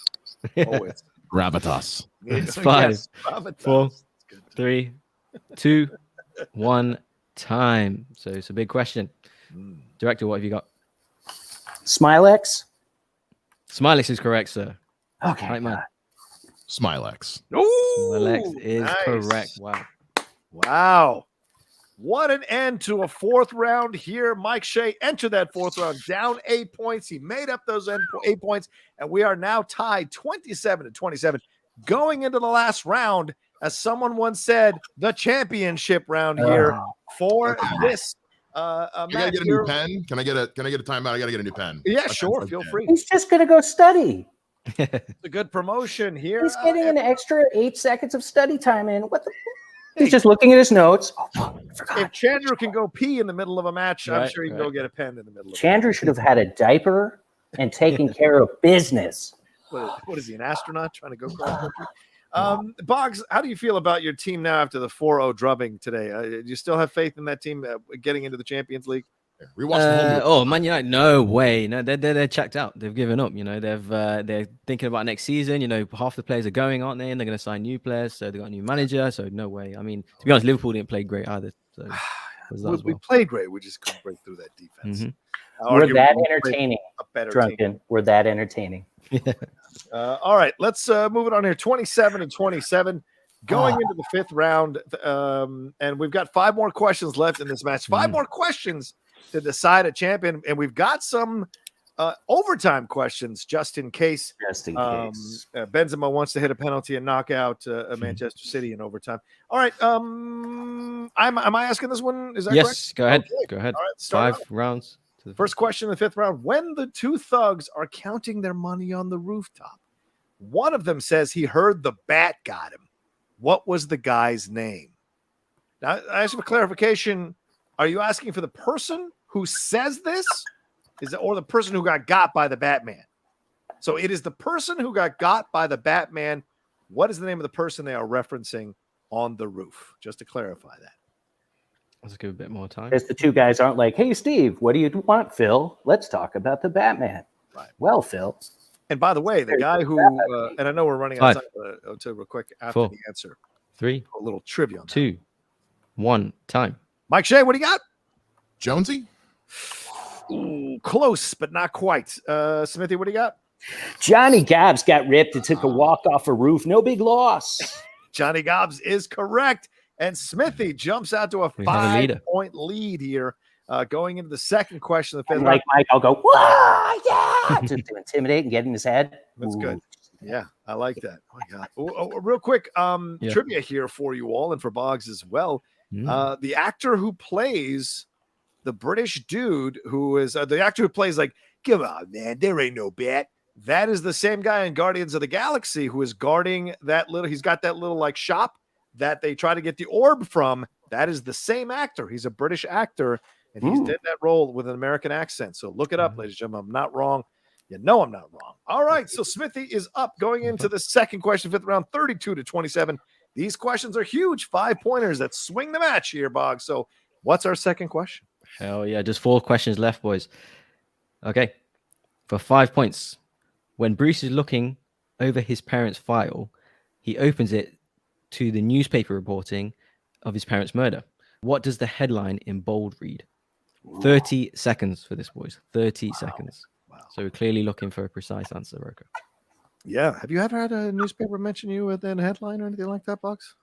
Oh, yeah. Back in the day, I've won, a number of, let's say, grassroots level, amateur level, football stuff.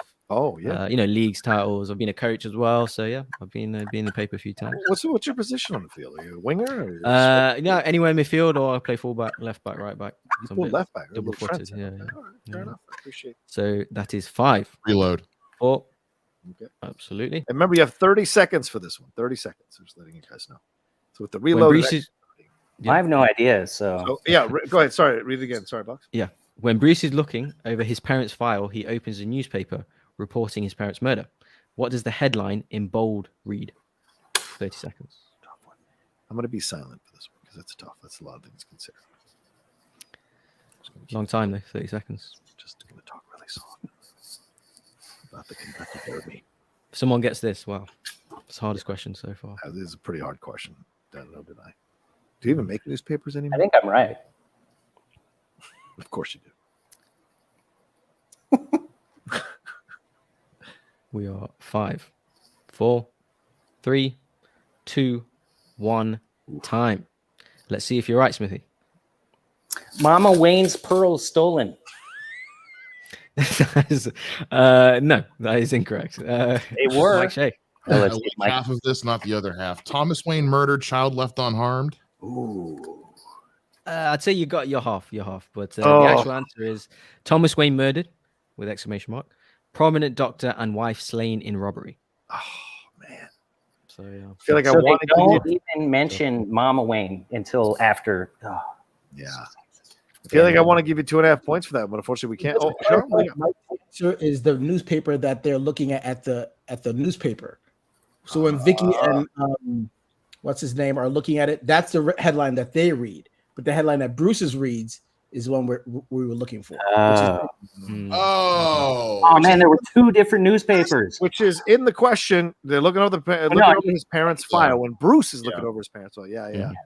I will say this, having played Sean. many of these games, you got to pay attention to the wording of the question. It can slip by you because you're lost in thought, and something triggers a path, and you start to walk down that path, and you lose the answer.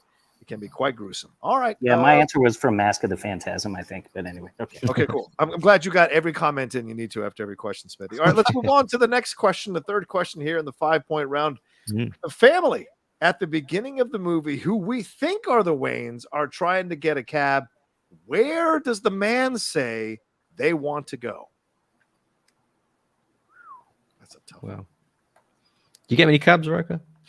Yeah, I've ridden in cabs before. It's an unsettling experience. I don't like Uber. I don't like Lyft. I like to drive myself places. I don't like to put my life in the hands of other people. 4. Good point. 3, 2, Except for the Schmo. 1. Time. Yeah. All right, Mike Shea, what do you got? I don't like this. 5th Avenue. That is not correct, unfortunately. Sorry, Mike. Smithy, what do you got? 7th Street. There's no number in this one. They wanted to go to the Adelphi Hotel. The Adelphi Hotel is where they wanted to go. All right, we've got 2 questions left to decide this match. Going to be interesting to see if we're going to overtime or if maybe Mike Shea can pull this thing out and get the victory, or Smithy holds him off to get the victory here. What do we got for our 4th question, Boggs? Good luck, boys. I just read the question, and I really mean this. Good luck. Ultimate question. And wait, let's stop for a second. How many reloads do each of them have? 2? Yeah. Is that correct? 2 each? I have 1. You have 1 left. Smithy, how many do you have? I used 1, I believe. So All right, 1 for Mike. Wait for 2 for Smith. All right, good to go. And 3 by candlelight. All right, go ahead, Boggs. What do you got? Penultimate question. When Bruce drives his car to the alley to pay tribute to his parents, what is the license plate number of his car? Wow. I know the alley name. Jeez. Wow. Yeah. This is where you start to worry a little bit. Is the question writer showing off a little bit? Is he's trying to or trying to make it playable? You gotta have a little bit of you gotta make it gettable. 4, 3, 2, 1. Time. Smithy. Let's see It what you says got. Bat Dude. It's personalized not. plate. It is not. Good effort. but no. I believe it said Boggs' mom with the O being a 0. Oh, Boggs' mom is back. Oh, This is incredible. This is a running joke. yeah. Rocha Okay. in the Outlaw Nation League. When Well, you don't know, that's It's mostly Maria is the one that uses that. Sure.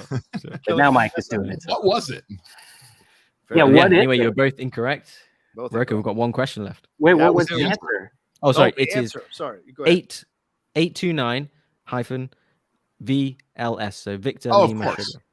Yeah. Right. Of course. Yeah. Obviously. You know That was what? my first answer. I might make an executive decision here. I'm Oh, looking at this okay. last question, and I think Sean's gone too It's far. tough. Yeah, It's I tough. think Sean's gone too I- far. It's too late. Oh, what's It's too that? late. Don't be tampering with the match mid-match. Come Is it- on, I'm in the lead. It's a 5-point question. Go Would on. you say the same thing if you weren't in the lead? Yeah, Oh, you Trust know, me. Let's do this. all right, fine. I might know All the right, answer. both of you want the last question. I'll give you the last question. I just wanted to make it gettable because you guys have missed almost every single question in this 5th round. So I should have vetted these a little bit. All right, let's see. The 5th question is, when Bruce is looking over Jack Napier's file, we see his mugshot. What is the arrest number on the top of the card? Oh man. See what I'm saying? He's got an answer. Sean, damn it, Sean. You got to make him gettable. No, but I know there's a number on it, but I don't think it's the arrest number. It was just a number that was on. 5, 4, 3, 2, Anybody want to reload? 1. No. Time. All right, time. Mike Shea, what do you got? 881.35 because it spells boobies. Sadly, that is not correct. Smithy, what do you got? It did have the number 19 on it. The That's 19. not an arrest number, though. That is not correct. And your winner and champion of the 1989 Batman exhibition match, holding off the hype man himself, the director, Alan Smithee. The Outlaw Nation was wild. Thank you, Mike Shea. Excellent match. Very close. I actually thought your last answer was probably correct, but then you said it had to do with boobs. I'm So, gonna throw this out here as a special question because I wanted to ask this question instead of this last question. I knew neither one of you were going to get this. So here's the sudden death question, and I'm going to read it. I don't care. I'm going to read it. Executive decision. Okay. How many people do we personally see Jack Napier / the Joker kill himself throughout the movie? How many people does Jack Napier / the Joker kill throughout the movie? See, next time I make an executive, I should just make the executive decision. This is a How more long do they get? challenging, How long do they get? gettable 15? question. 15 seconds? Is it? I would say 15. Give him 30. Give him 30. Okay. Yeah. 30. and that Sean will doesn't be doing include all the people that die in the museum of the gas. That would be a lot of people. I'd love to see you trying to quantify how many people were in that museum. Yeah. We're at 5, I have a number. 3, Okay. Oh, should I write it down? 1. No, it's okay. It's okay. Just you can tell me. Time. Yeah, write it down. So, Mike Shea, what do you got? 7. Smithy? 4. Mike Shea would have gotten it. It is 7. The next Wow. time you let me ask the question, damn it. You could have tied it. We could have gone to extra. And then. No mid-match that's probably a tampering. That 5-pointer, just leads to questions about the validity of the match. You know, You'll come in. We're ready to bring you in. I'm not a All right, producer. I'm not a fantastic producer. match for both of you, Mike Shea and Smithy. Good job on that question, Shea. Yeah, it's a tough look. Sean wrote some fantastic questions. Mhm. This is my first time kind of calling one of these matches, so I'm not trying to give him any guff, but we want to make him gettable. We don't want to be so far out there that it's almost impossible to get. Although Saul does like to remind me that the 5th round is the round that if you answer these correct, there is something wrong with you. So I think that's actually a fair assessment. If I can just add to that, Rocha, that I've played in a few exhibition matches where Sean has written the questions. Yeah. He does regularly put license plate questions in these exhibition matches. All So right, that's fair. yeah, it's a thing that he does. So if Sometimes you gotta they study the would have question writer. clicked onto that, yeah, I knew that was coming. So That's a fair defense. but yeah, Boggs. I think Sean's doing the post-match interviews. So Yeah, absolutely. Let's bring. There's Are we taking post-match ourselves out? interviews. Let's bring Sean on, All right. and we'll get out of here.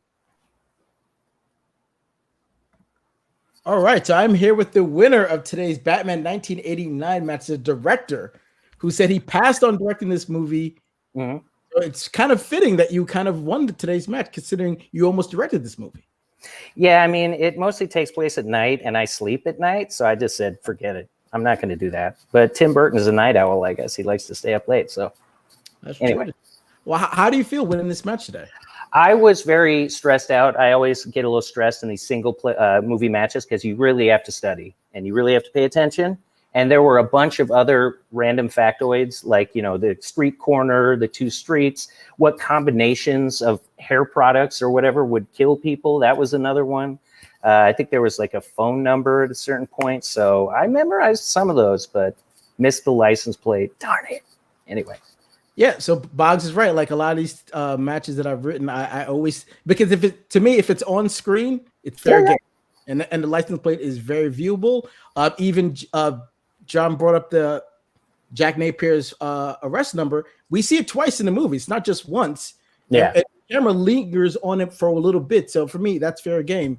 Sure. But I'm curious, Smithee, since you're such a fan of this movie, I want to know what was something that you were sure was going to be asked that you made a point to remember that we didn't ask. I'm just curious.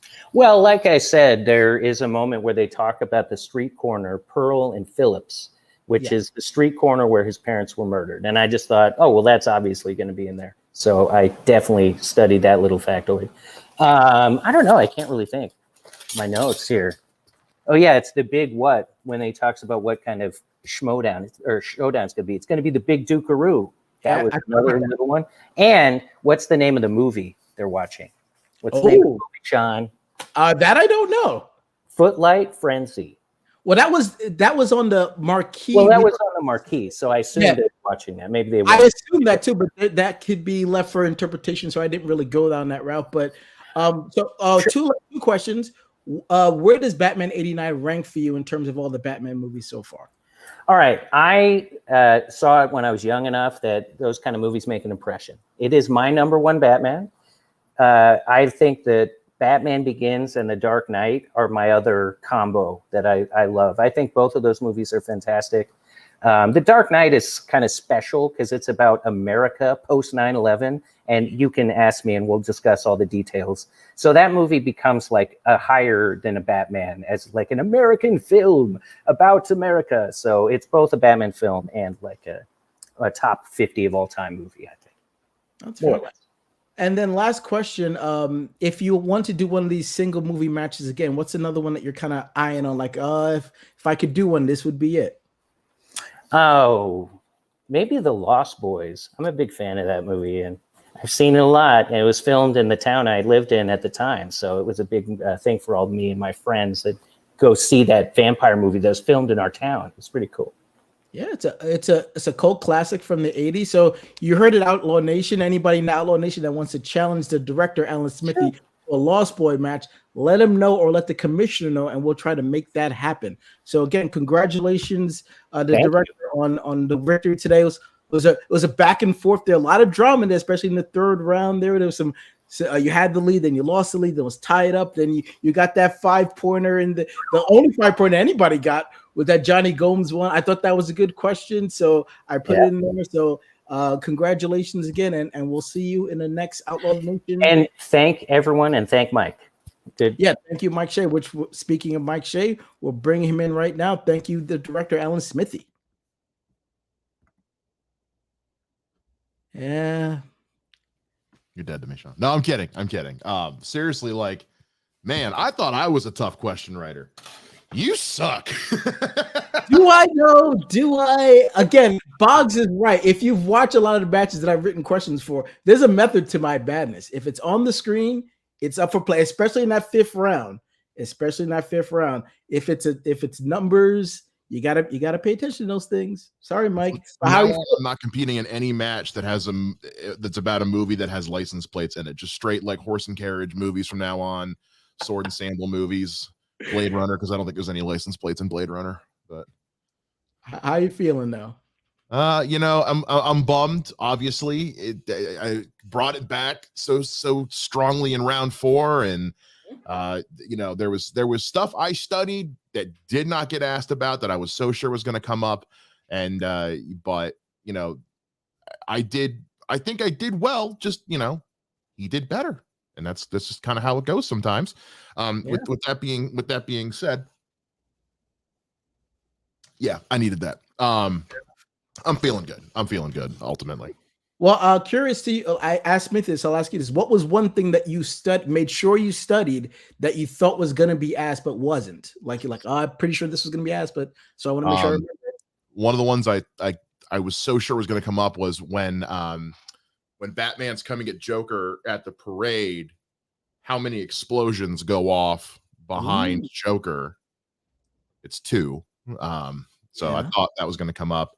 Or how many balloons, which was 4.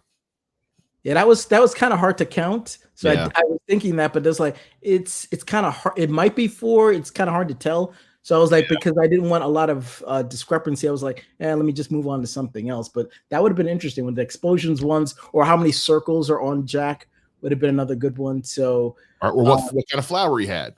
It was a posy. Yeah, it was a posy. Yeah.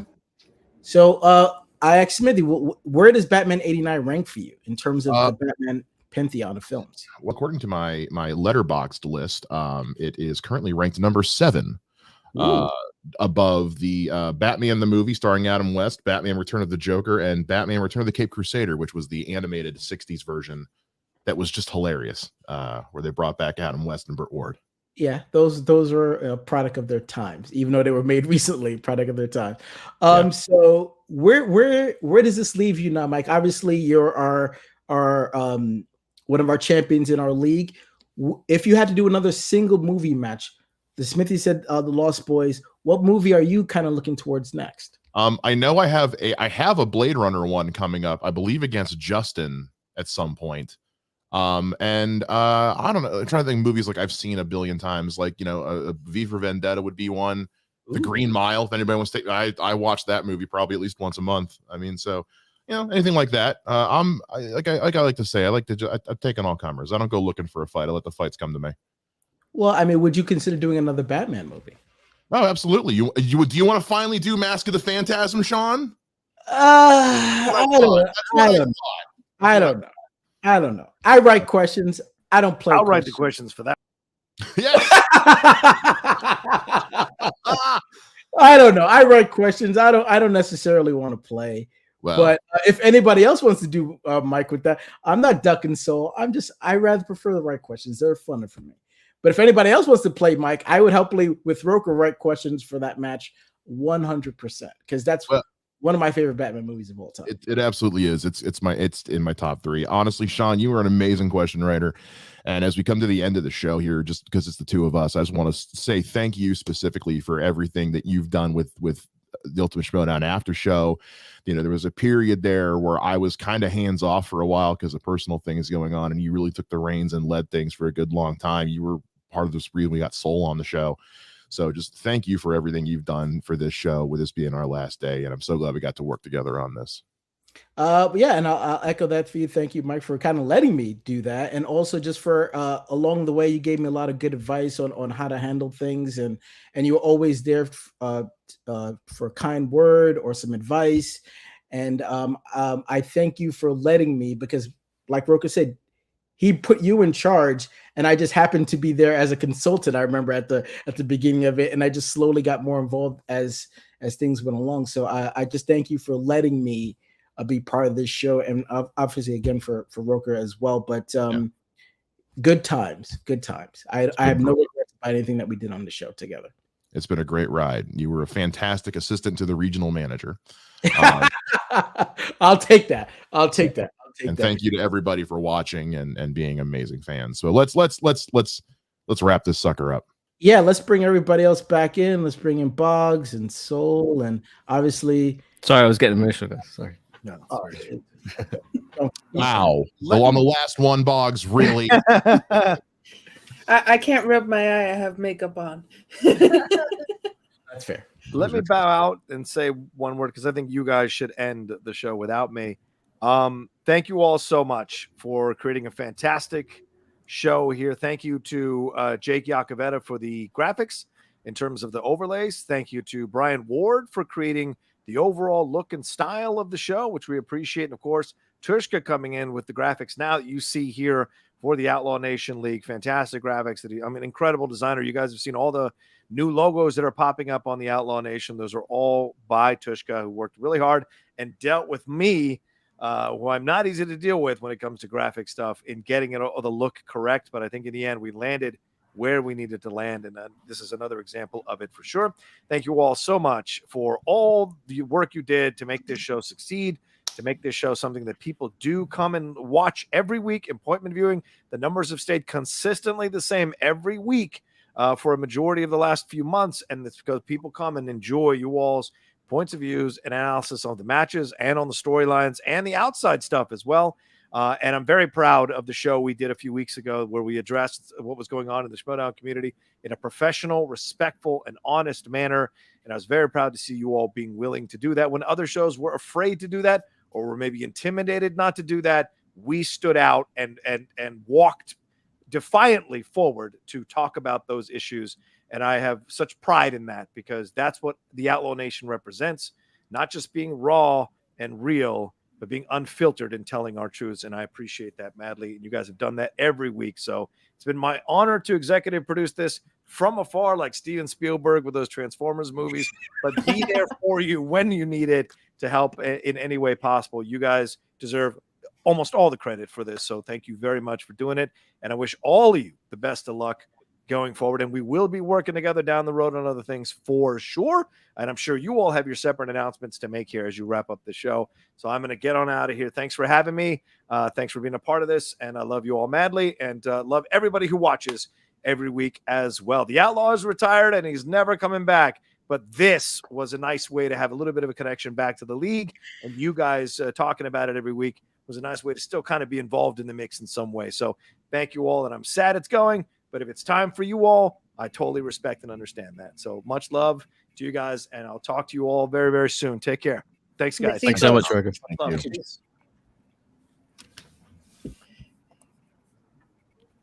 But yeah, He's figuring himself out, but okay.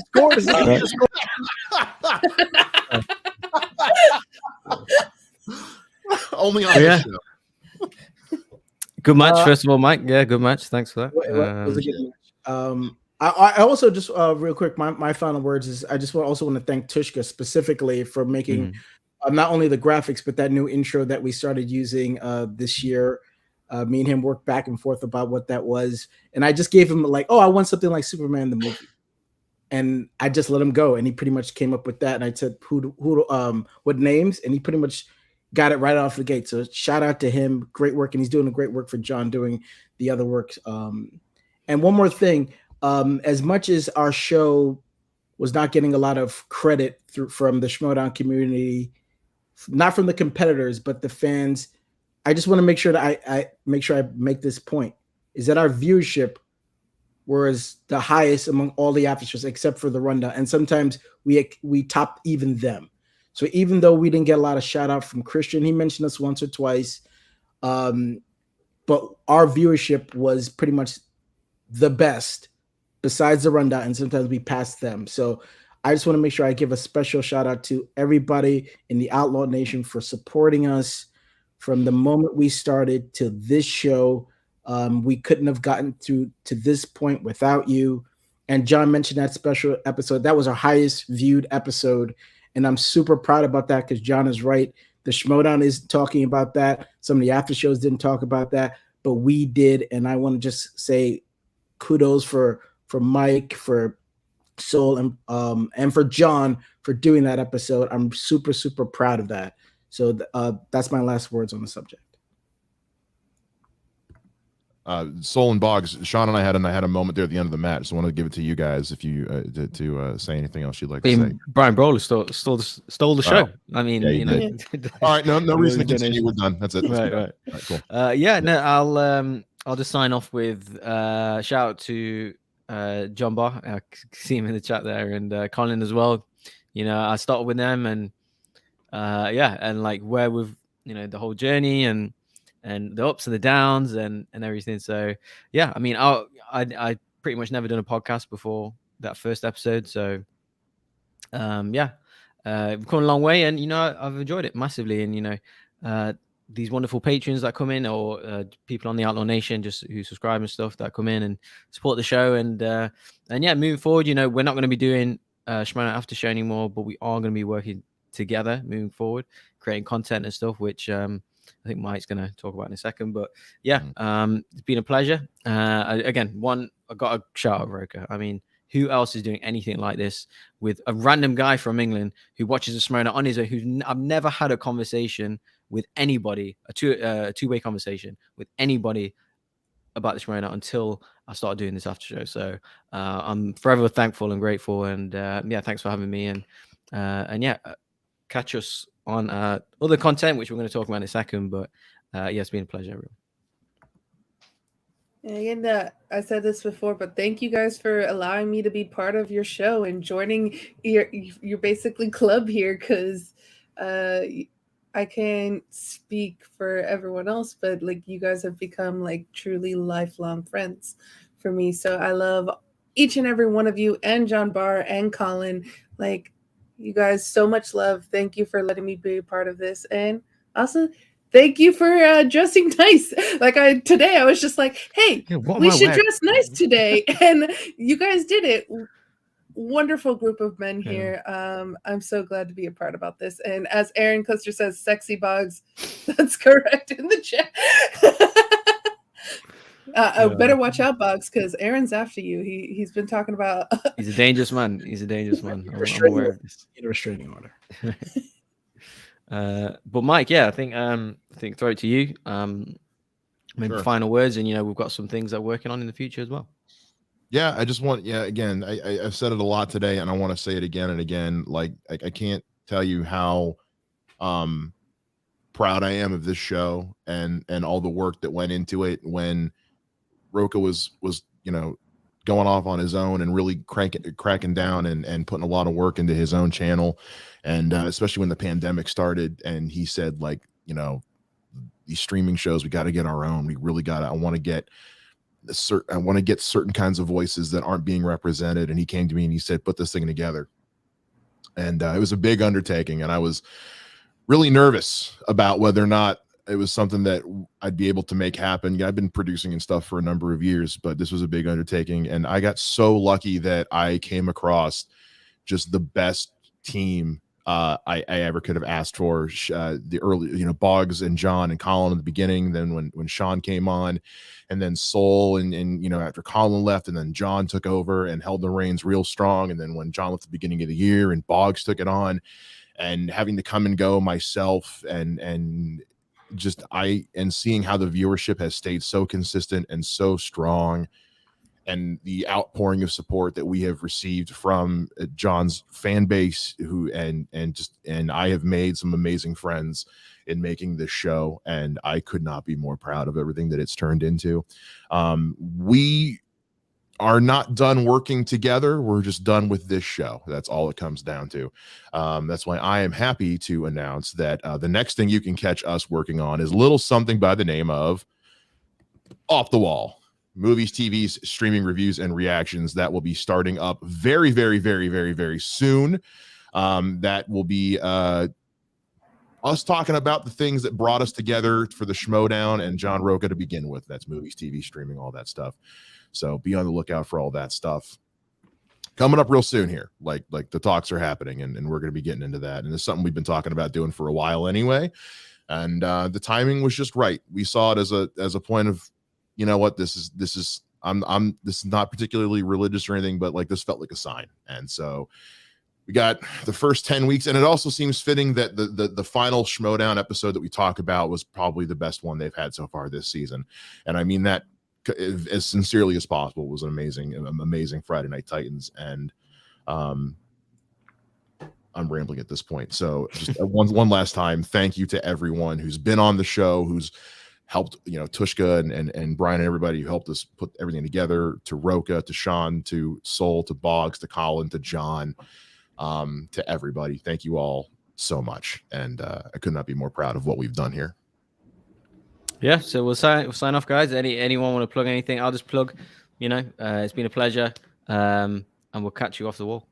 That's my plug. But so anything you want to say? Sign off with? I'm gonna use your catchphrase that you didn't use today. TikTok, we don't stop. This is stopping, but off the wall and us working together is not. So TikTok, we don't stop. Okay, Sean, anything? No, I mean, I said I don't want to sit and start naming any names because I don't want to forget anybody. I just want to just say thank you to everybody. Just thank you. Yeah, we're done. Mike, any final word to you?